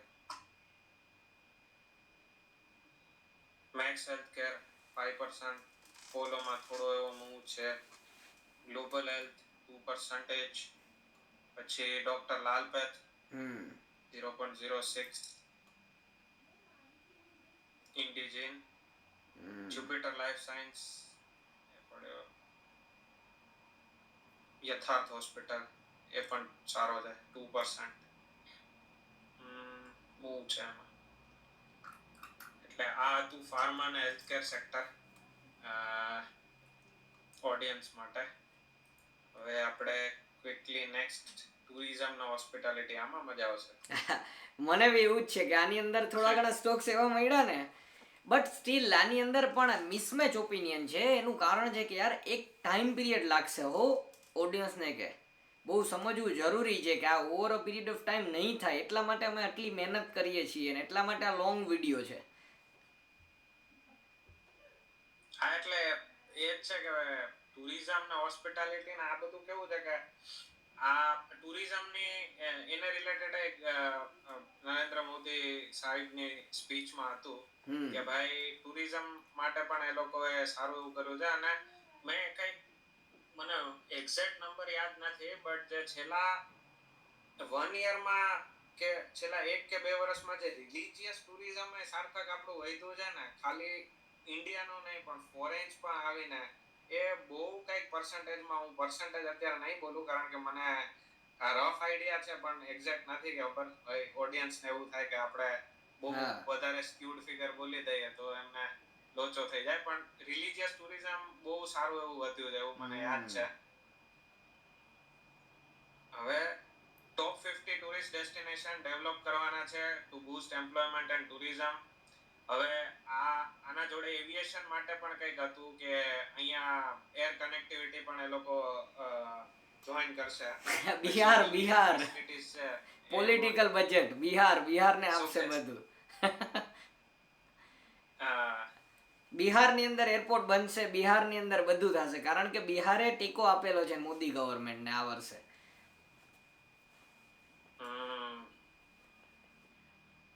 હોટલ એન્ડ ટુરિઝમ કંપનીઝ આમાં તો ઘણી છે. ઇન્ડિયન હોટલ્સ છે, પછી હમણાં આઈટીસી ડીમર્જ થઈ છે લગભગ, એ છે, એટલે એને જોઈ શકો. જોડે જોડે એવિએશનમાં તો એક જ પ્લેયર છે, ઇન્ડિગોની આજની મૂવમેન્ટ જોઈએ સાર્થક આપણે. એની સાથે હું રિક્વેસ્ટ કરીશ, ઇઝ માય ટ્રીપ, એક ઇઝ માય ટ્રીપ પણ સાથે લેજે. કયું? હા, ઇઝ માય ટ્રીપ પણ લઈ લઉં, એ તો આપણે લેશું, ટુરિઝમમાં આવી જ જશે. બટ આ એવિએશન સેક્ટરમાં તો રાજા છે એમ ઇન્ડિગો, કારણ કે કન્ઝમ્પશન માણસોનું વધ્યું, હાથમાં પૈસા આવશે એટલે કે જે લોકો ફ્લાઇટ્સમાં હજી સુધી નથી ટ્રાવેલ કરેલા, નવા લોકો, એ લોકો પણ ટ્રાય કરશે. ને બાકીના જે છે એ રિલીજિયસ ટુરિઝમ એ હોય તો પછી પર્સનલ ટુરિઝમ પણ એટલું વધશે. એટલે ઇન્ડિગોને સારો બેનિફિટ થશે આના કારણે. ફટાફટ હવે લઈ લઈએ સ્ક્રીનર.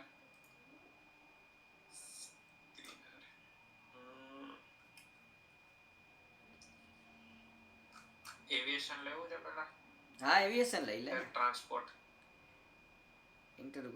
સ્પાઇસજેટ છે ને યાર, આજનો મૂવ 3.83.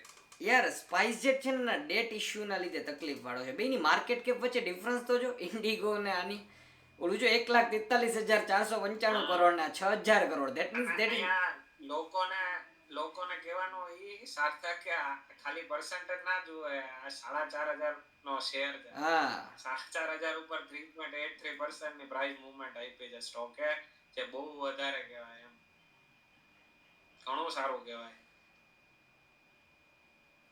અને શું સ્પાઇસજેટ નું કહેતો તો? સોરી મેં તને કટ કર્યો. આ જ છે સ્પાઇસજેટ ની અંદર. જો તું માર્કેટ કેપ અને બે વચ્ચે ડિફરન્સ જો સેક્ટર ની અંદર, એટલે ધેટ મીન્સ કે ઓલમોસ્ટ બધું એ જ કેપ્ચર કરીને બેઠો છે. એની બાકી બધાના કોમ્પિટિટર્સ ની તો માર્કેટ કેપ ટોટલ માર, અને એની સામે જોઈ લે. અરાઉન્ડ 60% માર્કેટ શેર છે ભાઈ ઇન્ડિગોનો. એટલે એ તો રહેવાનું છે. ના hotel tourism, hotels and restaurants, Indian hotels જો, આઈટીસી બટ પણ આઈટીસી આપે તો મેં આ હોટલ ને રેસ્ટોરન્ટ નું સ્ક્રીનર જોયું નહોતું, પણ આ પેલા બે આજ મગજમાં આવ્યા. ઇન્ડિયન હોટલ્સ ના આઈટીસી લેમન ટ્રી આ પણ સારો લેમન ટ્રી સારો છે, હા. જ્યુનિપર પણ સારો છે, જ્યુનિપર હોટલ્સ. આ જે જોયેલા છે એનાલિસિસ કરેલા આ એ છે મહિન્દ્રા બાકીના પણ એકચ્યુઅલી મહિન્દ્રા હોલિડેઝ, રાઈટ? મને એક સ્ટોક યાદ આવે છે, મહિન્દ્રા હોલિડેઝ ને, જેનું બિઝનેસ મોડલ બહુ સારું છે કે 25 યર્સનો કેશ ફ્લો અત્યારે કલેક્ટ કરે છે. ઠીક છે, તું ખાલી સર્ચ કરજે ને. એ મોડલ સાર્થકમાં જોયેલું છે કે અત્યારે તમારી જોડે એઝ અ મેમ્બરશિપ લઈ લે હા અને પછી તમને એનો બેનિફિટ આપે. હા, આવું એટલે હશે ને તો આનું આપણે કરશું એક એનાલિસિસ હા, મહિન્દ્રાનું. કારણ કે મને યાદ છે ને 25 યર્સનો કેશ ફ્લો સીધો કલેક્ટ કરે છે ને એના લીધે બહુ વેલ્યુએબલ બની જાય છે બિઝનેસ. તો હોટલ ઇન્ડસ્ટ્રી તમે જોવો છો, એવિએશન જોયું, જેને ડાયરેક્ટ ઇમ્પેક્ટ આવી આજના બજેટ પછી. બીજું કંઈ જે આ થીમ પર આપણે લઈ શકીએ?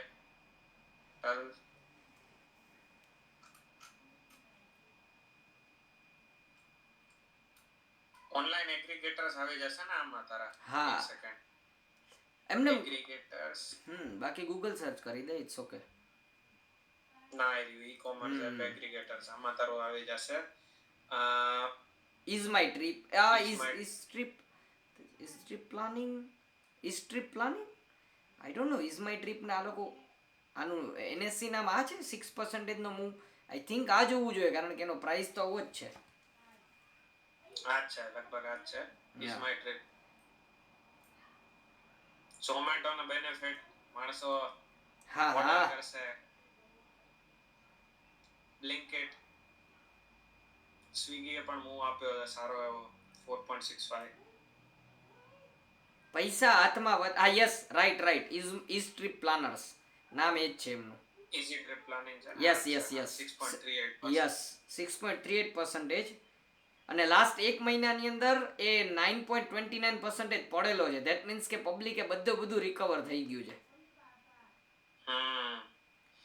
હવે આ તો ખાલી સેક્ટર્સ હતા, બટ જે આનો ઝુડિયો વાળો જે સ્ટોક છે ટ્રેન્ડ, એના પર પણ સારી મૂવ આવી હતી. એમાં જોયું તો ઓડિયન્સ ને બતાડી દે આજ માટે ખાલી 7.45 શેર છે અને 7.45% ની મૂવ છે આજની ખાલી.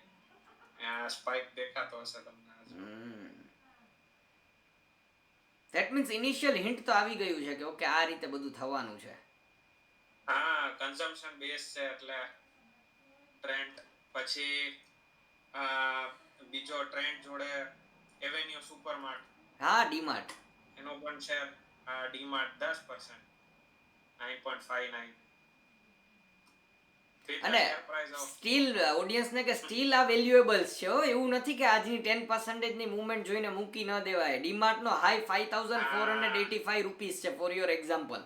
અહીંયા જો અહીંયા લખેલું છે હાઈ ની અંદર, એટલે એ ધ્યાન રાખજો કે હજી અહીંયાથી બહુ મોમેન્ટમ બાકી છે. એવું નથી થઈ જતું કે 1-10 દિવસ. આ કારણ વગરના કેવું છે કે લાસ્ટ 2-3 બજેટ થી આ થીમ ને એટલું બધું બરાબર કઈ મળતું નહોતું એટલે પીટાતા હતા શેર. પોલમાં કારણ વગરના પેલા થઈ ગયા હતા, એના કારણે ડાઉન હતા. બટ સ્મિત આઈટીડીસી સર્ચ કરતો. આઈટીડીસી ધીસ ઇઝ સમથિંગ. હા, ઇન્ડિયન ટુરિઝમ ડેવલપમેન્ટ કોર્પોરેશન. હા, સી 8%. મેં લખી રાખેલો છે. આનું થોડું એનાલિસિસ કરવું પડશે. 931. યસ. આ જોવો પડશે. 7% મારા પેલામાં નથી, રડારમાં નથી. But it's a good stock. જો આઈટીડીસી મને આવ્યો ને ત્યારે મને થયું, મેં કીધું કે ઇન્ડિયન ગવર્મેન્ટનો અને પ્લસ ગવર્મેન્ટ ઇનિશિયેટિવ, અને બાય ધ વે બજેટની અંદર સ્પેસિફિકલી સ્ટેટે બહુ હેલ્પ કરવાની છે અલોકેટ કરવા માટે થઈને રિસોર્સિસને એ બધું. એટલે સ્ટેટ વાઇઝ જો હેલ્પ થવાની હોય તો સેન્ટર વાઇઝ હેલ્પ તો આવવાની જ છે. એટલે મોસ્ટલી કોન્ટ્રાક્ટ આ લોકો લઈ જઈ શકે છે. Hotel division 68%.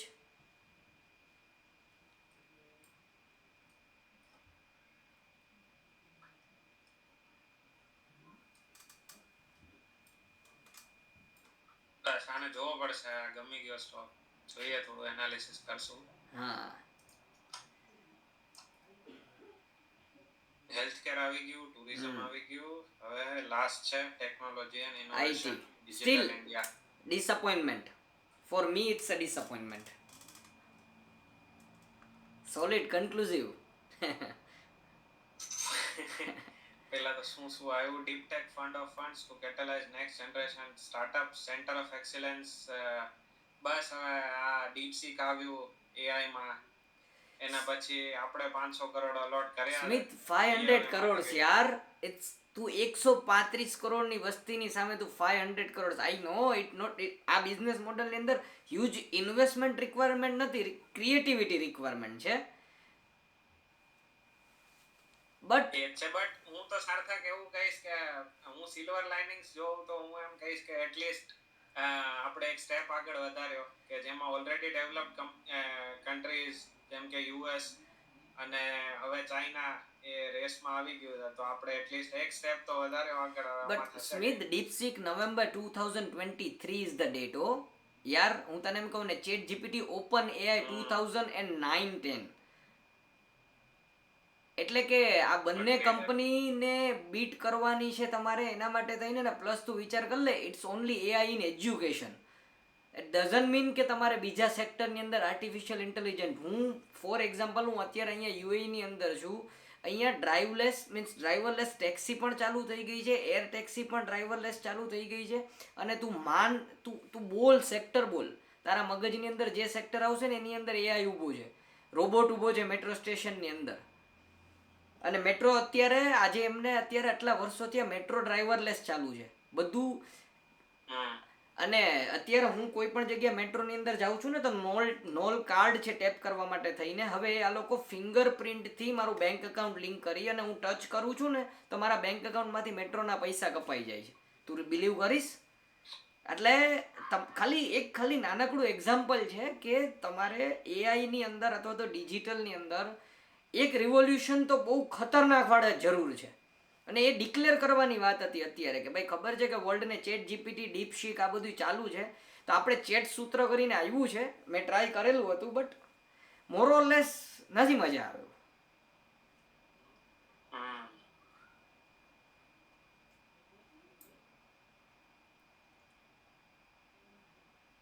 બસ આ છે આઈટી ઉપર. વધારે કંઈ સાર્થકે કહી દીધું છે કે એના એક્સપેક્ટેશન પ્રમાણે નથી. અને હું એવું કહું છું કે એટલી સ્ટાર્ટ તો કર્યું આપણે આઈટી પ્રોફેશનલ.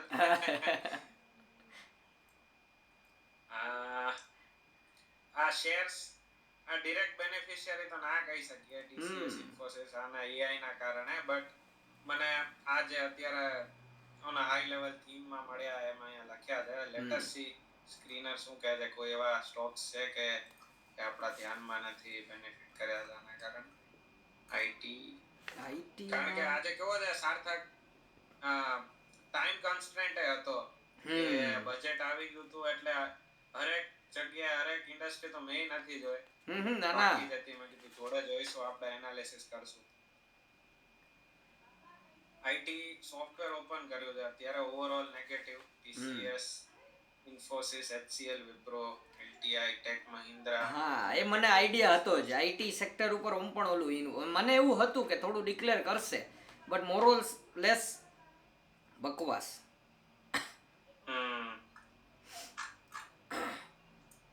બેનિફિશિયરીઝ જોઈ લે. ઝેન્સર ખ્યાલ છે, યુનિકોમર્સ ખ્યાલ છે, રિટેલ સેક્ટરમાં છે. યુનિકોમર્સ સારું છે, આનું એક એનાલિસિસ કરશું આપણે. અને આનો સોફ્ટવેર યુઝ કરેલો છે યુનિકોમર્સનો મેં.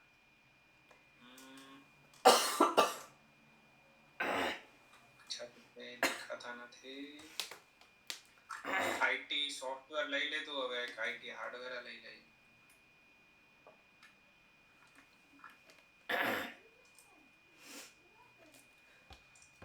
નેટવેબ negative, control print normal positive, HCL negative.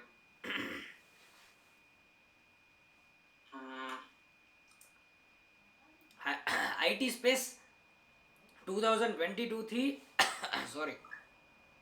2024 સુધી જે ચાલી ને એ ટાઈમ પીરિયડ હતો કે જ્યારે મારા પણ મેન્ટર છે ને સ્ટોક માર્કેટને એમને કહેલું હતું કે આઈટી લેવા જેવું છે. હવે એનું પાછું અહીંયા ડિપેન્ડ કરતું હતું કે અહીંયાથી ફ્યુચર શું હોઈ શકે છે, but still no clues. Mix છે. હમ બેંક્સ જોઈ લઈએ સાર્થક ઓવરઓલ. હા, જો બેંકની સાથે સાથે આર્ટિફિશિયલ ઇન્ટેલિજન્સ અથવા તો આઈટીની વાત આવી ને એટલા માટે થઈને ખાલી એક વખત જોતો નવનીત લિમિટેડ. નવનીત આપણે નાનપણમાં યાદ છે, નવનીતના પાઠ્ય પુસ્તકો આવતા, આ નવનીત. હા એડ્યુકેશન. હા, આ સ્ટોકનો થોડો એનાલિસિસ કરવા જેવો લાગી રહ્યો છે, કારણ કે એઆઈના લીધે એક આ બેનિફિટ હતો નવનીત, અને એક હતો એસ ચાંદેન company. I don't know S ચાંદેન કંપની જો તો ખાલી એસ ચાંદ. હા, સી આ બે એજ્યુકેશનલના સેક્ટરના છે કે જો આર્ટિફિશિયલ ઇન્ટેલિજન્સથી તે જેમ કીધું ને કે શરૂઆત થઈ ચૂકી છે, તો શરૂઆત થઈ છે તો કયા સેક્ટરમાં થઈ, તો એજ્યુકેશનના. તો એમાં આ લોકોનું કન્ટ્રીબ્યુશન શું છે, એનો બિઝનેસ મોડલ સમજીને એવું વિચારી શકાય કે ભાઈ આમાં ઇન્વેસ્ટમેન્ટ કરવા જેવું છે કે નહીં. બહુ સ્મોલ માર્કેટ કેપ છે, જો તો ખરા 676 કરોડની માર્કેટ કેપ છે, બટ આજ બધા હિડન જેમ્સ હોય છે એટલા માટે. અને પીઈ રેશિયો પણ એવો નથી કે તમને ઓલું લાગે. હા 17.1 જ હતો. ઠીક છે. બેંક્સ તો બધી મજામાં છે, જો તો ખરા. ઉજ્જવલ બધી સ્મોલ ફાઇનાન્સ વાળી વધારે આગળ આવેલી છે. ચેન કે બેંક બેનિફિટ થશે ને જેમ આપણે વાત કરી. ઓકે, બેંક થઈ ગયું. એક ખાલી હજી એક એડ કરવું છે. આપણે જ્યારે પાઇપલાઇનની વાત થઈ ને, કે પાઇપલાઇન પ્લસ બે સેક્ટર મારા મગજની અંદર આવે છે. હા, કે એની અંદર છે ને વિનસ પાઇપ, અપોલો પાઇપ અને Hitesh pipe. I don't no Hitesh pipe, મને કોઈ દી મેં સાંભળ્યો નથી હિતેશ પાઇપ. બટ અને ખાસ લેધર શૂઝ ની અંદર કંઈક ડિક્લેરેશન છે. એક સેકન્ડ.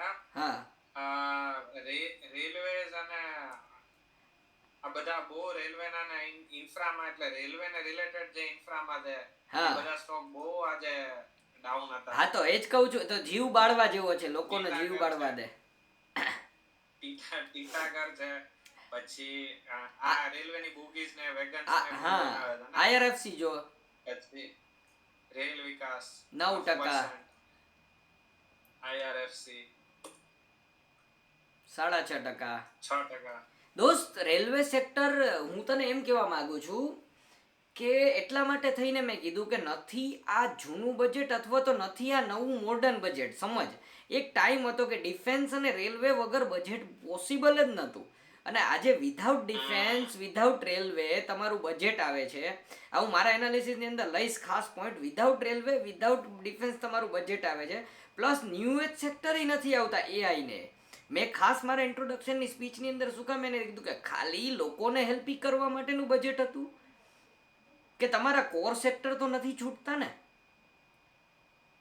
પણ સાર્થક મને કેવું લાગે છે ખબર છે, એટલે આ આપણો ડિબેટેબલ પોઈન્ટ હોઈ શકે કે લાસ્ટ તો અમુક બજેટની થીમ જો તો આ ઓલરેડી કન્સિડર થયેલા હતા ફેક્ટર્સ, બરોબર, પણ આ બધી વસ્તુ ની ડિમાન્ડ વધારવા માટે જે સ્ટિમ્યુલસ જોતું હતું, કે જે માણસોના હાથમાં ઓન હેન્ડ મની આવવા જોઈએ, એમાં તો કંઈક બેનિફિટ આપવો ને ભાઈ. તો એના કારણે બીજી વસ્તુ ટ્રિગર થશે. આ કેવું છે, હું એમ નથી કહેતો કે 1 લાખ કરોડ જે હાથમાં રહેશે, બરાબર, જે ગવર્નમેન્ટ રેવન્યુ લૂઝ કરશે, એ 1 લાખના કારણે જ આવશે. બટ એ કેવું છે કે કોઈ વસ્તુને તારે ઓલી ચિંગારી કાફી એના જેવું છે કે ભાઈ એ તરફનો એક છે ગવર્નમેન્ટનો પર્સપેક્ટિવ. તો કન્ઝમ્પશન કે ડિમાન્ડ વધશે તો આ બધા સેક્ટર્સ વધશે. ડિબેટેબલ પોઈન્ટ હોય છે, બટ તું 100% સાચો ના, તું હા તારી વાત 100%. હા, સમજી શકું છું હું કે ભાઈ, હા કે ભાઈ, ઓકે, કે એક નવું, પહેલી વખત નવી વિચારધારા વાળું બજેટ છે આ. હા, કારણ કે કેવું છે કે ગવર્નમેન્ટનો ટાઈમ સ્પાન તું જો તો 5 વર્ષનો હોય, તો એ 5 વર્ષમાં આ ઇનિશિયલ યર્સમાં જો કન્ઝમ્પશન વધારી દે તો એને પછી આગળના બજેટ જે આવે એમાં આને ફોકસ કરી શકે ને આ લોકોને આપવા માટે કે ભાઈ ઓલરેડી હવે જે મિડલ ક્લાસ છે કે કન્ઝ્યુમર છે એના હાથમાં પૈસા છે તો હવે આ બધા સેક્ટર્સ માટે આગળ લઈ જાય એટલે એવો પર્સપેક્ટિવ હોઈ શકે એવું આપણે ના ના for sure I have one more assumption point કરી મારી પાસે હજી એક છે પણ હું ત્યારે છે ને જ્યારે આપણે ટેકનિકલ ઉપર જાશું ને સ્ટોક માર્કેટના ત્યારે હું લઈ જાવ એ લોકોને છે આ એક મસ્ત પોઈન્ટ છે બસ એનો. હવે હવે આપણે આગળ જઈએ કારણ કે બસ છેલ્લે તો હા. કન્ક્લુઝન લખેલું છે હા કે ઓપરેટિંગ સેક્ટર્સ છે એ બધામાં વધારે ધ્યાન રાખવાનું ને બાકી તો પેલા સેક્ટર્સ પકડો જે આપણું એનાલિસિસ છે હંમેશા હોય છે કે પેલા સેક્ટર્સ પકડો ને સેક્ટર્સમાં અંદર હવે સ્ટોક્સ પકડો તો આપણે સેક્ટોરિયલ એનાલિસિસ કરી લીધું બજેટ ઉપરથી સ્ટોક તો આપણે જે પણ આપણને ધ્યાનમાં હશે કે હિડન છે કે તો ઓડિયન્સની કોઈ પણ ડિમાન્ડ હશે એ પ્રમાણે લાવતા રહેશું એ લોકો સામે. યસ ઓકે ઓકે એટલે આ એક thank you first of all Smith કે આટલું ડિટેલ એનાલિસિસ આ શોર્ટ ટાઈમ પીરિયડની અંદર પ્રિપેર કરવું એ પણ એક ડિફિકલ્ટ વસ્તુ છે અને એના માટે થઈને અમારે કન્ટિન્યુઅસલી પાછળના 5 બજેટ વાંચવા એના પરથી ડિસાઈડ કરવું કે કઈ રીતે થશે. તો થેન્ક યુ સો મચ. આગળ વાત કેવી છે સ્મિથ કે ઓકે લોકોને આપણે બતાવી દીધું કે કરંટ બજેટ શું છે, કરંટ આજનું પ્રિડિક્શન શું છે એ, અને લોકો ઘણા ઊભા થઈને જતા પણ રહેશે બટ આઈ ડોન્ટ કેર. આપણને ખુશી એ વાતની છે કે હેપીનેસ એ મનની અંદર આવે છે કે આટલું ડિટેલ એનાલિસિસ આટલા સમય સુધી લઈ જવું અને એનાથી પણ ખાસ કે એક વ્યૂ પોઈન્ટ આપવો 365 ડેઝને આપણે 2 અવર્સની અંદર કવર કરવાના છે. આ એવી વાત નથી કે આજને આપણે એનાલિસિસ આજનું કાલના સ્ટોક કહેવાના છે. તો ખાલી તું એક વખત પેલું ટેબલ ઓપન કરીશ જેની અંદર આપણે પાસ્ટ એનાલિસિસ કરેલું છે તો લોકોને એક વ્યૂ પોઈન્ટ આપવો છે કે કઈ રીતે ગવર્મેન્ટે શરૂઆત કરેલી છે અને કઈ રીતે ગવર્મેન્ટ જવા માગે છે. મોદી ટર્મની અંદર 2014થી ટર્મ ચાલુ થઈ છે. હું થોડા ટાઈમની અંદર તમને ટેકનિકલ એનાલિસિસની અંદર લઈ જાઉં છું પણ એક કી ફિગર્સ છે કે પાછળના 5 બજેટ અને આ બજેટ લઈ અને આપણે જોઈએ કે લિટરલી ગવર્મેન્ટ કઈ તરફ જઈ રહી છે. Yes screen is visible. Okay તો તમે અહીંયા જોઈ શકો છો કે લાસ્ટ 5 વર્ષના ડેટા આપેલા છે અને લાસ્ટ 5 વર્ષના ડેટાની અંદર ખાસ વ્યૂ પોઈન્ટ ક્લિયર કરવા માટે આઈ ડોન્ટ કેર કે અબાઉટ ધ ડેટા પર્સન્ટેજ છે ઠીક છે એ કોઈ આપણને ખબર નથી પડતી, આપણે વ્યૂ પોઈન્ટ ક્લિયર કરીએ. લેટ્સ અબાઉટ 2020-21 મેં ઉપર ફિગર રાખેલા છે growth rate, fiscal deficit. Fiscal deficit કોને કહેવાય લોકોને જરા ખાલી એટલું સમજાવી દો.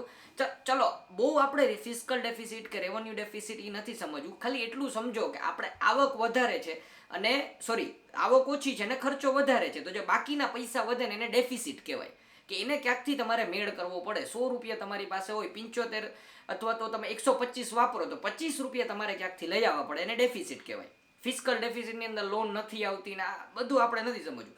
કેપિટલ એક્સપેન્ડિચર જે રીતે આપણે વાત થઈ કે ભાઈ ગવર્મેન્ટ ઇન્ફ્રાસ્ટ્રક્ચરમાં કરે એ લાસ્ટનું કોલમ છે ને એ આપણો આખો આઈડિયા ક્લિયર કરે છે ડિસઇન્વેસ્ટમેન્ટ. હવે હું એક એક રીડ કરતો જાઉં ડેટા. લેટ્સ 2020-21 જીડીપી ઉપર ફોકસ કરજો. જીડીપી આપણે 21ની અંદર 4% હતું કોરોનાને લીધે. 22 આવતા એ ડબલ થયું 8.7. વાય? કારણ કે ઇકોનોમીને બૂસ્ટ મળ્યો આરબીઆઈ તરફથી XYZ વસ્તુથી. પછી આપણે તો કે ભાઈ સ્ટેબલ થયા 2020-23ની અંદર 7.2%.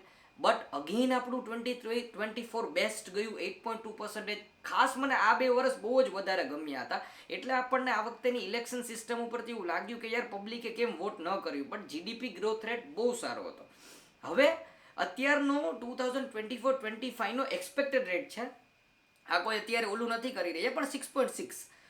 અને મેજર વસ્તુ સ્મિથ કે ઇકોનોમિક સર્વેની અંદર આપણા ફાઇનાન્સ મિનિસ્ટરે આ વખતેનો ગ્રોથ રેટનો આંકડો જ નથી આપેલો. બહુ મેજરલી મિસિંગ વસ્તુ છે આ કે તમે તમારા ઇન્ડિયાના બજેટને રિપ્રેઝેન્ટ કરો છો તો તમારે કેટલો ગ્રોથ એક્સપેક્ટ કરો છો એ તો કરો. ભલે ખરાબ તો ખરાબ એટલીસ્ટ યુ શુડ સે ઇટ. અને આ જ મોમેન્ટમ ઉપરથી માર્કેટની અંદર રિકવરી તમે નિફ્ટીની અંદર જઈને ચેક કરજો. નિફ્ટી બહુ સારું ચાલી રહ્યું હતું, ત્યાંથી નીચે પડવાનું કારણ જ હા હતું. ઓકે નેક્સ્ટ ફિગર ઉપર આવીએ. ફિસ્કલ ડેફિસિટની અંદર પણ બીજેપી ગવર્મેન્ટે બહુ સારું કામ કરેલું છે. જોઈ શકો છો તમે 9.5%થી ચાલુ કરેલું 4.5% સુધી લઈ આવીને રાખી દીધું છે. તો અત્યારે કેવું કરવાનું હતું ખબર છે સ્મિત, કે ટેક્સ પેયરને તમે બેનિફિટ આપ્યો ને તો નેક્સ્ટ યર માટે થઈને તમે ફિસ્કલ ડેફિસિટને થોડી 4.5% થી 4.7, 8, 9, 10 સુધી લઈ જઈ શકો છો. It's okay.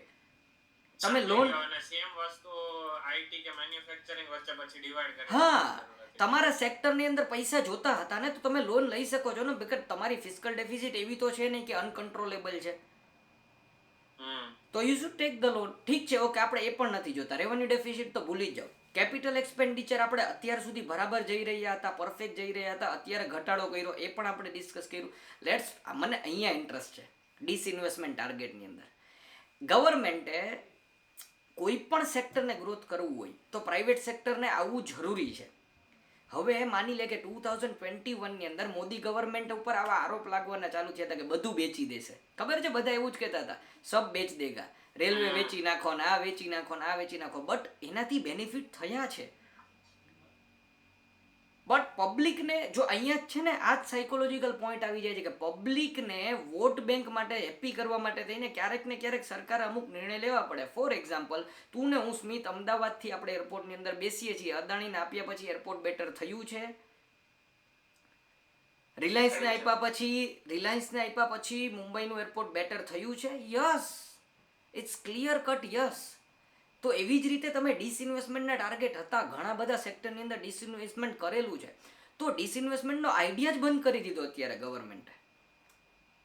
તું જો તો ખરા ફિગર્સ, 2,10,000 કરોડ, 1,75,000, 1,75,000, 65,000 કરોડ, 50,000 કરોડ. અને નાવ અત્યારે એક પણ સેક્ટરનું ડિસઇન્વેસ્ટમેન્ટ નથી. અહીંયા રેલવેમાં ક્યાંક ને ક્યાંક પોર્શન આપેલો હોત. અને હું કેમ કહું છું કે કંટ્રોલિંગ રાઇટ્સ જવા દો, તમારા કંટ્રોલિંગ રાઇટ્સ રાખો ને તમારી પાસે, બટ સ્ટીલ થોડું તમે એન્ગેજમેન્ટ આપો, જેથી કરીને શું થાય કે વાત એના માટે કરું છું કે તે આપણે વાત, હવે હું ચેન કનેક્ટ કરું. લોકો પૈસા બચાવશે, મિડલ ક્લાસ લોકો સેવ કરશે પૈસા, ફર્સ્ટ થિંગ. એની સામે જ્યારે ડિમાન્ડ સપ્લાય કરવાની વાત આવે છે, બરાબર, તો ગવર્મેન્ટ સેક્ટરને આપણે ઓળખીએ છીએ કે ગવર્મેન્ટ સેક્ટર એ સ્લો પ્રોગ્રેસિવ છે. હજી તમે ગમે એવા દેખાતા હોય પણ ગવર્મેન્ટ જોબ હોય તો તમને સારી છોકરી મળી શકે છે. એ જ મેન્ટાલિટી વાળા લોકો છે. અને સોમથી શુક્ર જ કામ કરવું છે, સવારે ડબ્બો લઈને જવું છે, રોટલી શાક ખાઈને પાછું આવી જવું છે, બપોરે 2-3 કલાક નથી કામ કરવું. ગવર્મેન્ટની અંદર આ લોકો છે. તો એને ઇમ્પ્રોવાઇઝ કરવા માટે થઈને તમારે સ્ટ્રિક્ટ બોસ, સ્ટ્રિક્ટ લોકો, અદાણી, પ્રાઇવેટ કલ્ચર તમારે થોડું લાવવું પડે, જેથી કરીને તમને જે ગ્રોથ મળતો હોય. અને એટલા માટે જ થઈને લાસ્ટ 5 વર્ષની અંદર સ્મિત PSU વધ્યા ને, એનું એક કારણ એ જ હતું. તું જોઈ લે પબ્લિક સેક્ટર અંડરટેકિંગના સ્ટોક્સ જોતું ખાલી, એ વધતા હતા. પણ હવે એનું બ્રેક લાગવાનું એક કારણ આ પણ છે કે એવું નથી કે સરકારે આજની આવક જે આવી છે એ નથી મૂકતા, બટ આજની આવક તો ઠીક, પણ એ જૂની જે આવકમાં જે લોકો ખરેખર હેલ્પ કરતા હતા એને પણ રોકી દીધા. એટલે એનો મતલબ કે પબ્લિકને આખું એક સેક્ટર જ ખેંચી લીધું. તું વિચારતો કે PSU પર કેટલી વાત થતી હતી કે PSU છે, ગવર્મેન્ટ ઓન સ્ટોક છે, આ કરો તે કરો. એ ઇન્વેસ્ટમેન્ટ હવે શું, તમારું 5 વર્ષનું રિટર્ન પૂરું થઈ ગયું. હવે કમ્પલસરી એક્ઝિટની વાત છે. અથવા તો તમારે કેવું છે કે ટાઈમ પીરિયડ આવશે. પ્રાજ ઇન્ડસ્ટ્રીઝની અંદર કેવી રીતે જે કોન્સોલિડેશન ટાઈમ પીરિયડ આવશે કે હવે જ્યાં સુધી નેક્સ્ટ બેનિફિટ અથવા તો નેક્સ્ટ ગુડ ન્યૂઝ નહીં આવે ત્યાં સુધી એ નહીં હલી શકે. એટલા માટે થઈને એટલે આ ડિસઇન્વેસ્ટમેન્ટ વાળું થોડું કન્ટિન્યુ કરવાની જરૂર હતી. આવું આઈડિયા લાગેલો છે. અને હવે સરકારની વિચારધારા બહુ ક્લિયર થતી જાય છે કે ફર્સ્ટ ટર્મની અંદર જ્યારે એ લોકો ક્લિયર કટ બહુમતીની અંદર હતા ત્યારથી એને પોલિટિકલ ફેક્ટર કેટલા અફેક્ટ કરે છે જો. અને આ જ ટાઈમે ઇન્ડિયાની પબ્લિકે સમજવું પડશે કે જ્યારે તમને ટેક્સ બેનિફિટ અથવા તો ગવર્મેન્ટ તમારા સુધી પહોંચે છે તો તમારે એને સપોર્ટ કરવાનો વાત છે. આ ફર્સ્ટ પોઈન્ટ. હવે સેકન્ડ પોઈન્ટ મારે એ વાત કરવી છે સ્મિત, SIPની. ફોર એક્ઝામ્પલ, સ્ટોક માર્કેટને, મારી પાસે આ છે ને મેં ડેટા આવી રીતે લખેલો છે, આઈ એમ સોરી, બટ આ થોડું એનાલિસિસ કરતો હતો એટલા માટે થઈને જો હું ડેટાને રીડ કરું છું. આજથી મેં વાંચેલો છે ને, પ્લસ એક એક્સપર્ટ હતા એમની કમેન્ટ્રી બહુ સારી હતી આના ઉપર. આજથી ઘણા સમય પહેલા FII આપણે વાત થઈ કે ટ્રમ્પ આવ્યો તો FII માલ વેચશે, તો 15 બિલિયનનો માલ ઉપાડ્યો હતો સ્ટોક માર્કેટમાંથી, વયો ગયો હતો. ત્યારે સ્ટોક માર્કેટ આપણું 60% કરેક્ટ થયું હતું ઉપરથી. સાંભળજે હવે, એની સામે અત્યારે same amount of money stock માર્કેટમાંથી પાછા જાય છે, સ્ટીલ સ્ટોક માર્કેટ 12% પડે છે. ધેટ મીન્સ ઇમ્પ્રુવમેન્ટ છે. ઇમ્પ્રુવમેન્ટ્સ કઈ રીતે છે? લોકોનો એસઆઈપીમાં ભરોસો છે, લોકોનો રિટેલ ઇન્વેસ્ટર હા રિટેલ ઇન્વેસ્ટર્સ જાગી ગયા છે.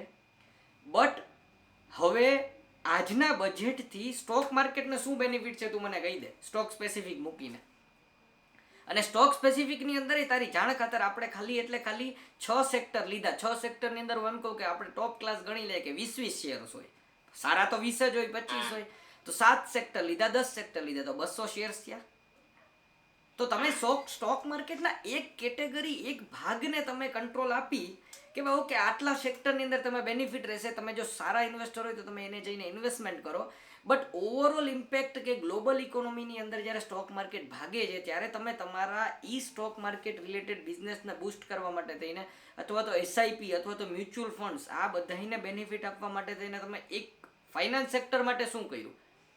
અને એનું પ્રૂફ છે કે માર્કેટ છે ને સ્મિત બજેટના દિવસે નેવર એવર ડલ નથી હોતું. આજે ડલ માર્કેટ હતું.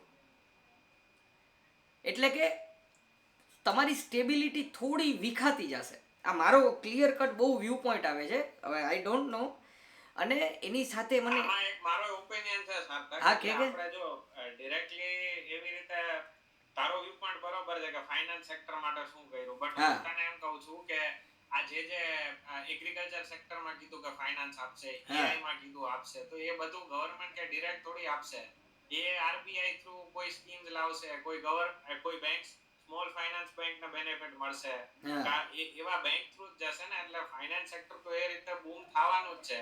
અને બીજું કે આજે કન્ઝમ્પશન નું આપણે કીધું બરાબર, તો લોકોના હાથમાં પૈસા આવશે, તું જે કહે છો, તો એમાંથી ઇન્વેસ્ટમેન્ટ માં જશે ને થોડા ઘણા. એ જ વાત છે. બધા થોડી એ લોકો હા. consume કરી નાખશે. ઈ ક્વેશ્ચન માર્ક છે. હ્યુમન બીઈંગ ડિપેન્ડ કરે છે એમ. અને એની જ્યારે ક્વેશ્ચન માર્ક એટલે કે કંટ્રોલ પાવર જ્યારે શિફ્ટ થયો ને કે ભાઈ ગવર્મેન્ટ અલોકેટ કરતી હતી ને અહીંયા, હું તારા આ પોઈન્ટની અંદર એટલા માટે કે આ સેમ મને થોટ આવેલો હતો કે ભાઈ આરબીઆઈ થ્રુ જ પૈસા આવશે ચેનલાઇઝ થઈને. But what about corruption Smith? આપણા મોટી તકલીફ તું સમજ, ઇન્ડિયાની જે ઇન્ડિયા બ્રોડર પિક્ચરથી જોવા જઈએ ને તો મોટી તકલીફ એ કરપ્શન છે. જ્યારે ગવર્મેન્ટ પાસે રેવન્યુ હતું.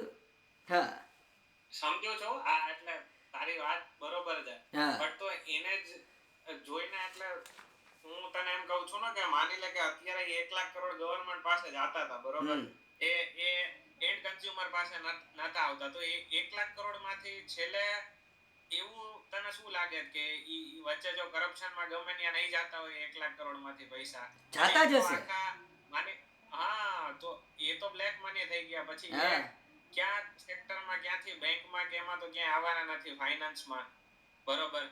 તો કાં તો રૂટ થઈને આવે તો એ થોડો ટાઈમ લાગે, પણ આ ડાયરેક્ટ હવે જે 1 લાખ કરોડ ગવર્નમેન્ટ લઈ અને એવું દેખાડતું હતું કે આમાં બેનિફિટ પાસ ઓન કરીએ છે, પણ benefit may be pass on થતા હોય, મે બી ના થતા હોય, પણ હવે ડિરેક્ટ જે કન્ઝ્યુમર્સ પાસે પૈસા આવ્યા છે, તો એક બૂસ્ટેડ તું કહી શકે કે એક માની લે કે બૂસ્ટર તરીકે આને આપી દીધું છે.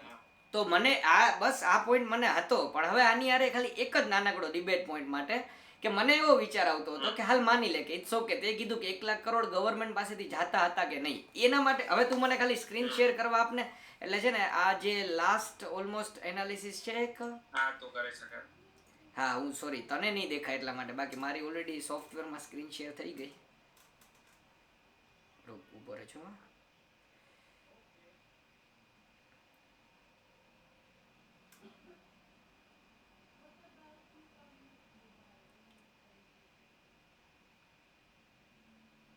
સ્ક્રીન મારી વિઝિબલ છે તને? યસ. ઓકે. જો હવે છે ને મેં અહીંયા ટેકનિકલની અંદર બહુ વધારે નથી જવું મારે. એનું કારણ છે કે બહુ બ્રોડર એનાલિસિસ કહું. બટ ફર્સ્ટ વસ્તુ, let's talk about Modi government pre era અને મોદી ગવર્મેન્ટ પોસ્ટ એરા. એટલે કે ભાઈ મોદી ગવર્મેન્ટની પહેલાં કોંગ્રેસ હતી ત્યારે ઓકે, વચ્ચે ગમે ત્યારે હશે બીજેપી XYZ, પણ હું તને એટલું આપણે દૂર નથી જવું, પણ રેગ્યુલર જે એનાલિસિસ કરીએ છીએ 2000થી, તું ખાલી સ્ટોક માર્કેટનું કોન્સોલિડેશન જો આપણે. અને હું એમ કહું કે જ્યારે મોદી ગવર્મેન્ટે જોઈન કર્યું ને બરાબર, ત્યારે અહીંયા એનું બોટમ બતાવે છે 6000 પોઈન્ટ નિફ્ટી.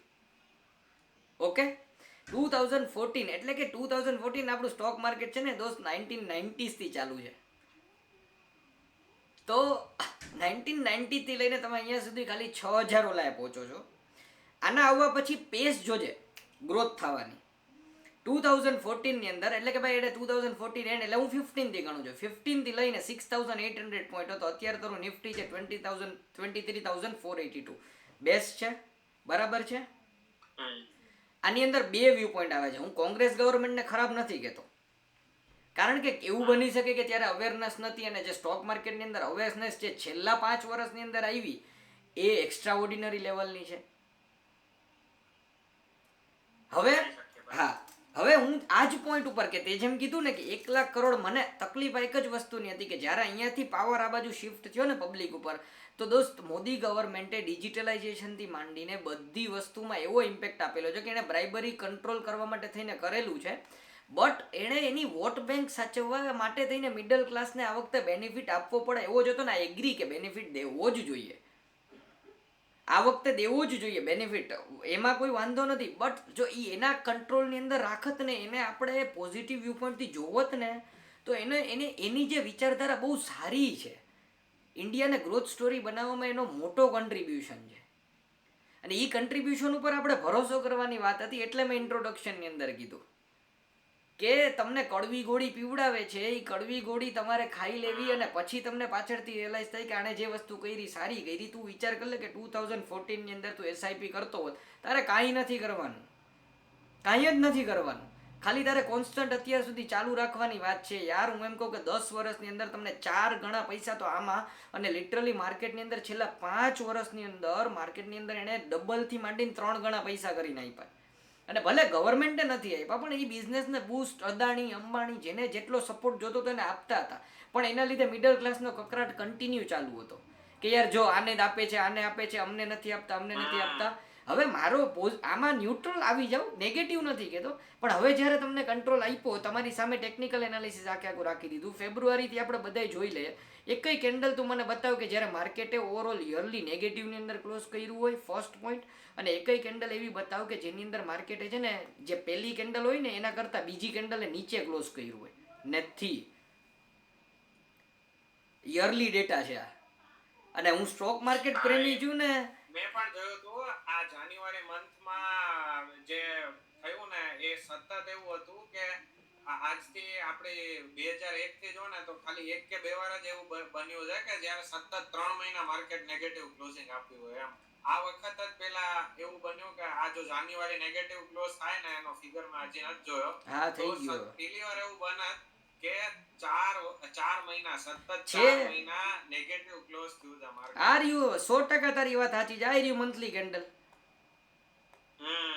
હવે આ બજેટની, અને તું જો સ્મિત, તું સમજ, આ મારે આમાં કહેવાનું આ લોકોને કેવી રીતે હતું ઓડિયન્સને, કે આ છે ને સ્ટોક માર્કેટનું પહેલું બજેટ 2020 પછીથી ગણીએ ને તો માર્કેટે 63% ઉપર મોમેન્ટમ આપેલી છે. એના પછી ધીરે કરી આવીએ ને તો બજેટ ફેબ્રુઆરી, અહીંયા છે ને જો આ ફેબ્રુઆરી મંથનું છે, માર્ચ મહિનાથી જોવા જાય ને તો 28%, પછી તો કે એના પછી માર્કેટ સાઇડવેઝ હતું 20%, પછી તો કે એના પછી 25%નો ગ્રોથ આપેલો છે, એના પછી તો કે 17%નો ગ્રોથ આપેલો છે. But I am not expecting now. તમારું ગ્રોથ થઈ જ રહ્યો હતો, બધું થઈ જ રહ્યું હતું, તમારી કન્ટ્રી માટે સારું જ થઈ રહ્યું હતું. બટ આ એના જેવી વાત થઈ ગઈ કે લાસ્ટ ટાઈમ કઈ રીતે વોટિંગ થયેલું હતું ને પબ્લિક તૂટી ગઈ, તો એણે બિહારની અંદર એરપોર્ટ કમ્પલસરી જ બનાવવું પડે. ઠીક છે, it's a viewpoint, political viewpoint છે. હા બરાબર છે. ના ના, પણ એની સ્ટોક માર્કેટ આરે કનેક્ટ કરીને કહું છું કે મારું જે એક્સપેક્ટેશન છે, પ્લસ તમારે એ જોવાનું છે કે ગ્લોબલી ઇમ્પેક્ટ કરે છે તમને પરિબળ. ગ્લોબલી તમારી પાસેથી એફઆઈઆઈ ને તમારે એટ્રેક્ટ કરવાના છે. હા, ઇન્સ્યોરન્સ ઘણા બધા બેનિફિટ આપેલા છે. ઓડિયન્સને હજી નમ્ર વિનંતી છે કે ભાઈ આને, આ કોઈ ઠોસ ઓલું નથી, આ એક એનાલિસિસનો પાર્ટ છે. બટ હું તને કહું, જેમ કે એમણે ઇન્સ્યોરન્સ કંપનીને એક નાનકડા ઓલાની અંદરથી મૂકી દીધી પોઈન્ટથી કે ભાઈ એમને જ્યારે ઇન્ડિયાની અંદર બધું ઇન્વેસ્ટમેન્ટ કરશે ને તો એ લોકોને કંઈક એક્ઝમ્પશન મળશે. હવે મારે ખાલી એ ચેક કરવાનું છે, તો એની અંદરથી એસબીઆઈ લાઈફ છે, ન્યૂ ઇન્ડિયા ઇન્સ્યોરન્સ છે, આઈસીઆઈસીઆઈ પ્રૂ છે, એચડીએફસી લાઈફ છે, આ બધાને બેનિફિટ થયો છે. એફડીઆઈ 100% અલાઉ કરી દીધું હા, ફોરેન હા. ડાયરેક્ટ ઇન્વેસ્ટમેન્ટ ઇન્સ્યોરન્સ સેક્ટરમાં, હા. પ્રોવાઇડેડ કે તમારી બધી જે કઈ એસઆઈપી કે જે હોય ઇન્વેસ્ટમેન્ટ એ ઇન્ડિયામાં જ હોય. હા. બહાર નહીં. બરાબર છે. પ્લસ હું તને એમ કહું કે ફાસ્ટ ટ્રેક મર્જર્સ કર્યા છે, પછી ઘણા બધા છે. પછી જેમ કે આ બધા સેક્ટર, એક મિનિટ, બાટા ઇન્ડિયા છે, મેં હમણાં જ જોયું બાટા. હા, પછી એક વખત છે ને, હવે અહીંયા છે ને, ઓકે અહીંયા સ્ક્રીન ચાલુ છે ને, મારે છે ને 2-3 પ્રાઇસ હજી જોવા છે. બાટા ઇન્ડિયા આજે તો જો કે હું મંથલી ની અંદર છું, હું નોર્મલ ગૂગલ ની અંદર બતાવી દઉં.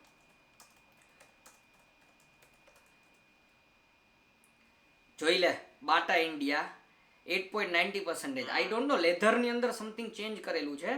પ્લસ છે ફૂટવેર રિલેટેડ કંઈક તો છે. હા, એક સેકન્ડ. પછી રોલેક્સ નહીં, આઈ don't no which one was that. એક મિનિટ હો.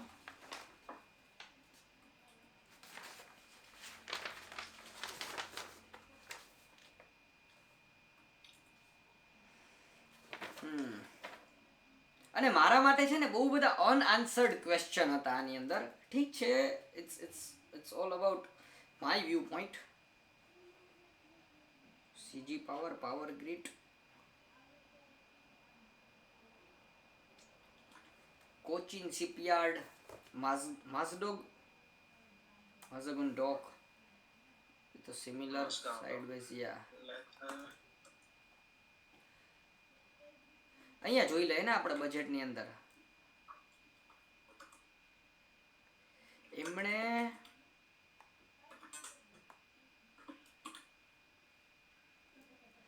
જેમને પણ બજેટ અહીંયા જોવું હોય તે ડિટેલની અંદર જઈ શકે છે જોવા માટે થઈને.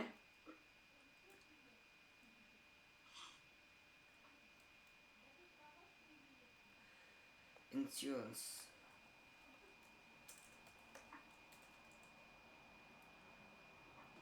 FDI ની આવી ગયું insurance sector. The FDI limit of the insurance sector will be raise from 74 to 100%.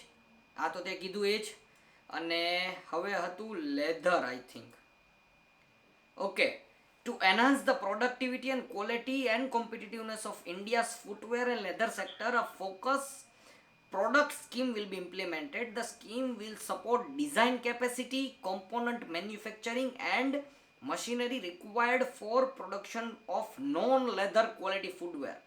And આની અંદર બેનિફિટ શું છે? The scheme is expected to facilitate employment for 22 lakh persons, generate the turnover of 4 lakh crore and exports of. હા, આ specifically જે એક્સપોર્ટની આ લોકોએ જે સ્ટાર્ટિંગની અંદર કીધું ને, આપણી ઓડિયન્સને એક વખત બતાવી દો કે કી ફીચર્સ બજેટની અંદર અહીંયા આપેલું છે. કી ફીચર્સની અંદર એમને છે ને પોઈન્ટ મળ્યો સાર્થક, એવું છે કે જે basic custom duty wet blue leather પર લાગતી ને, ફૂલી એક્ઝામ કરી દીધી છે. અને જે એક્સપોર્ટ ડ્યુટી પણ લાગતી ક્રોસ લેધર પર 20%, એ પણ એક્ઝામ કરેલી છે. એના કારણે ફૂટવેર ઇન્ડસ્ટ્રીને બેનિફિટ છે. પ્લસ તે જે કીધું કે ફંડ્સ નો ઇનફ્લો કરીને અરાઉન્ડ કેટલી 22 લાખ જોબ્સ. 22 લાખ જોબ્સ. એટલે એમણે છે ને જો આવી રીતે ડિવાઈડ કરેલું હતું, agriculture, MSME, investment and exports. આ એક્સપોર્ટ્સની અંદર વાત કરેલી હતી. પછી આપણે ઓડિયન્સ માટે જેને જોવું હોય કે ભાઈ સ્મોલ સમરી બજેટ અહીંયા આપેલું છે, MSME ની અંદર કરંટ અને રિવાઇઝ લિમિટ્સ બધી અમે જે રીતે ડિસ્કસ કર્યું, ઓવરવ્યૂ તમને ઓવરઓલ આપી જ દીધું છે. કઈ રીતની બધી યોજનાઓ આપેલી છે, બધા ફંડ્સ છે. તમને કોઈ જગ્યાએ ડાઉટ હોય તો જરૂરથી તમે કમેન્ટ કરી શકો છો. પછી તો કે ભાઈ ગરીબ, યુથ, અન્નદાતા, નારી, એના માટે થઈને જે આપણે વાત કરી કે એગ્રીકલ્ચરલ માટે બેનિફિટ્સ છે. Financial sector reforms and developments કરેલું છે. ટેક્સ રિફોર્મ્સ તો આપણે તમને બધા એન્જોય કરો જ છો હવે, tax reforms. Plus sector specific proposals છે. તો ભાઈ મેક ઇન ઇન્ડિયા, હવે આની અંદર આ થોડું જોવા જેવું છે કે exemption to all cell four TV, LED, આ બધાને એક્ઝમ્પશન છે. ઘણી બધી વસ્તુ છે. ડાયરેક્ટ ટેક્સીસના પ્રપોઝલ અહીંયા આપેલા હતા. રૂપીસ કમ ફ્રોમ, કે ઇન્કમ એની ક્યાંથી આવતી હતી. હવે જે સ્મિતે વાત કરીને કે 87%, ઓલવેઝ વિડીયો છે ને હું આવી જ રીતે પૂરો કરવા માંગુ છું કે બધું લોજિક અમારું બેક્ડ વિથ ડેટા હોય. એણે 87% કીધું કે 1 લાખ કરોડ. તમે સિમ્પલ વિચાર કરો કે 22% contribution is coming from the income tax, અને 87% તમારામાંથી કાઢી નાખવાનું. 22 ના 87% ટુ બી સ્પેસિફિક. એટલે કે 22 ના નહીં, ત્યાં એક મિસ્ટેક છે કે ખાલી એવા પર્સન કે જેની ઇન્કમ 12 લાખ થી ઓછી હતી, એટલે જેની ઉપર છે એનું રેવન્યુ તો આમાં 22% માં આવી જ ગયું હશે એટલે હા. ડાયરેક્ટ 22 ના કરી શકે એમાંથી જેટલો પોર્શન પણ એવો છે કે જેના હા. જેમાં 12 લાખ થી ઓછા વાળા જે ભરે છે ઇન્કમ ટેક્સ એટલે 22 એના કરવા પડે 22 ના જ 87 ઓછા થયા ને? ના ના 22 ના નહીં થાય આ 22% તો કેવું છે ઈ તારે ઓવરઓલ જેટલા પણ ટેક્સ રિટર્ન ભરે છે. જેની ઇન્કમ 12 લાખ થી પણ વધારે છે હા 12 લાખ થી પણ વધારે છે એ પણ આવી ગયા ને હા આ તો મેં જે દેખાડ્યું હતું ને એ કેવું હતું કે જે ટેક્સ પેયર્સ છે બરોબર અચ્છા ઓવરઓલ તું કે છે ટેક્સ પેયર્સ પણ tax payers is equal to tax revenue નહીં થાય ને સાર્થક ઇન્કમ ટેક્સ રેવન્યુ ઈ નહીં થાય. ટેક્સ પે નહીં ઈ ટેક્સ પેયર ના પર્સન્ટેજ છે હવે માની લે પેયર અલગ અલગ ઓલામાં પે કરતા હોય ને ટોપ જે ઉપરના હોય એનો તો કન્ટ્રીબ્યુશન વધારે હોય I got your direct point. એના 87 નહીં કરી શકે એમ ઓકે અહીંયા ઓકે રેવન્યુ છે અને ત્યાં ખાલી પર પર્સન છે Got it. ઇન્ડિવિડ્યુઅલ ટેક્સ ભરે છે બે સેમ નથી. બેસ છે okay okay apologies for that part. હા તો આની સાથે રૂપીસ કમ ફ્રોમ ની અંદર કઈ જગ્યાએથી ઇન્કમ આવેલો છે એનો ડેટા છે. રૂપીસ ગોઝ ટુ કઈ જગ્યાએ રૂપીસ ગોઝ ટુ એટલે કે ઇન્વેસ્ટમેન્ટ થાય છે. રિસીટ્સ છે, રેવન્યુ, કેપિટલ, એક્સપેન્ડિચર છે, plus reboost of the economic foundations છે. ટૂંકમાં સિમ્પલ વસ્તુ તમને અત્યારે કહું ને તો આ મારા પિંક પેન્થર છે ને હવે આને આખું બજેટ સમજમાં આવી ગયું છે. તો હોપફુલી તમને બધાને પણ અમારો આ પ્રયત્ન તમારા મગજ સુધી આવેલો હશે. કન્ક્લુઝન કહી દઉં બીકોઝ કન્ક્લુઝન મેટર્સ. મારે અને સ્મિતને છેલ્લા કોન્સ્ટન્ટ હા. હા ખાસ આટલા સમયનો એક નિચોડ પ્લસ અમે તમને ઓલવેઝ કહીએ છીએ કે સેક્ટર સ્પેસિફિક ઇન્વેસ્ટમેન્ટ કરો. આ બજેટ એનું જ એક રિફ્લેક્શન હતું. આઈ નો તમને એન્જોય કરો છો બેનિફિટ બધા પણ એ ઓન હેન્ડ કેશને કઈ રીતે ઇન્વેસ્ટ કરવા એ કન્ક્લુઝન મેટર્સને તમે ફોલો કરો. સેક્ટર વાઇઝ તમને સ્ટોક આપી દીધા.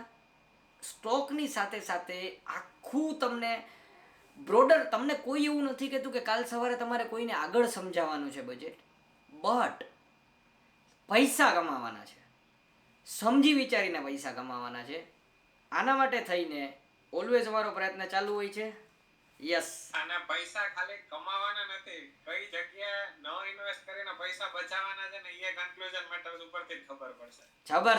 જબરદસ્ત. So thank you guys for watching. અમે ગ્રેટફુલ છીએ અને જો તમે અહીંયા સુધી પહોંચી ગયા છો વિડીયોની અંદર તો અમે ટુ મચ ગ્રેટફુલ છીએ because you are just like us curious. Thank you Smit તારો વેલ્યુએબલ ટાઈમ એફર્ટ આપવા માટે થઈને. તારે કોઈ આપણા ઓડિયન્સ સુધી મેસેજ પહોંચાડવો હોય તો the stage is all yours. બસ એ જ છે આ સેક્ટર્સમાં કે બજેટમાં કોઈ પણ ડાઉટ હોય તો કમેન્ટ સેક્શનમાં કેવા રિક્વેસ્ટ છે તો આપણે એના પર ટ્રાય કરશું કે ડાઉટ ક્લેરિફાય થાય. એક યુલિપ સ્કીમ રિલેટેડ છે કમેન્ટમાં હમણાં એટલે ના કરી કારણ કે એમાં એવું છે કે 2.5 લાખ થી નીચેનું જે પ્રીમિયમ હતું એ એક્ઝેમ્પ્ટ હતું એટલે એ એના પર હવે નથી પણ 2.5 ઉપરનું હતું ને એમાં પેલા એને અધર સોર્સેસમાં લઈ જાવ ઇન્કમ કે કેપિટલ ગેઇનમાં રાખવું આ જે ટેક્સેશનમાં ને એમાં જે એ લોકો માટે છે તો એ હવે નિર્મલા સીતારામને ક્લેરિફાઈ કરી દીધું છે કે ભાઈ એ કેપિટલ ગેઇનમાં જશે. તો ઇનિશિયલી જ્યારે ન્યૂઝ આવ્યા ને ત્યારે ઝી બિઝનેસને હું જોતો હતો તો એમાં એવું એ લોકો કહેતા હતા કે ભાઈ આ યુલિપ વાળું આખું છે ને એ ઇન્સ્યોરન્સ સેક્ટર માટે નેગેટિવ છે કારણ કે 12.5% એના ઉપર capital gain tax long term capital gain એ લોકોએ લગાડી દીધો. બટ હવે એવું આવે છે કે 2.5 લાખ ઉપરનું પહેલા તો કેવું હતું કે ઇન્કમ ફ્રોમ અધર સોર્સેસમાં જાતું એટલે જો તમારી ઇન્કમ બહુ વધારે હોય ને તો એ 30% ના સ્લેબમાં પણ પડી જતું એની બદલે હવે ફિક્સ લોંગ ટર્મ 12.5% ના સ્લેબમાં પડે છે એટલે ડ્યુઅલ વ્યૂ પોઈન્ટ છે આમાં. એટલે આનું એક ક્લેરિફિકેશન ક્યાંકથી હોય તો વાંચીને પછી એવું હશે તો ડિસ્ક્રિપ્શનમાં કે કમેન્ટમાં અપડેટ કરી દેશો. 100%. બસ આવી જ રીતે અને ખાસ એટલા માટે જ કે ટેકનિકલ લેંગ્વેજ એ લોકો સુધી સરળતાથી પહોંચે એવો આપણો પ્રયત્ન છે અને ખાસ જે આ કમેન્ટ તો હું કરીશ જ ન જોવે તોય કોઈ વાંધો નથી. It's okay. અમને તો મજા આવી. અમે તો આવું એનાલિસિસ નોટબંધીથી કરતા આવીએ છીએ. ઠીક છે, આપણને મજા આવી તો આપણે જલસા કર્યા. Thank you. Subscribe two conclusion matters. Thank you Smit. C you in the next video. આવજો. ધ્યાન રાખજો.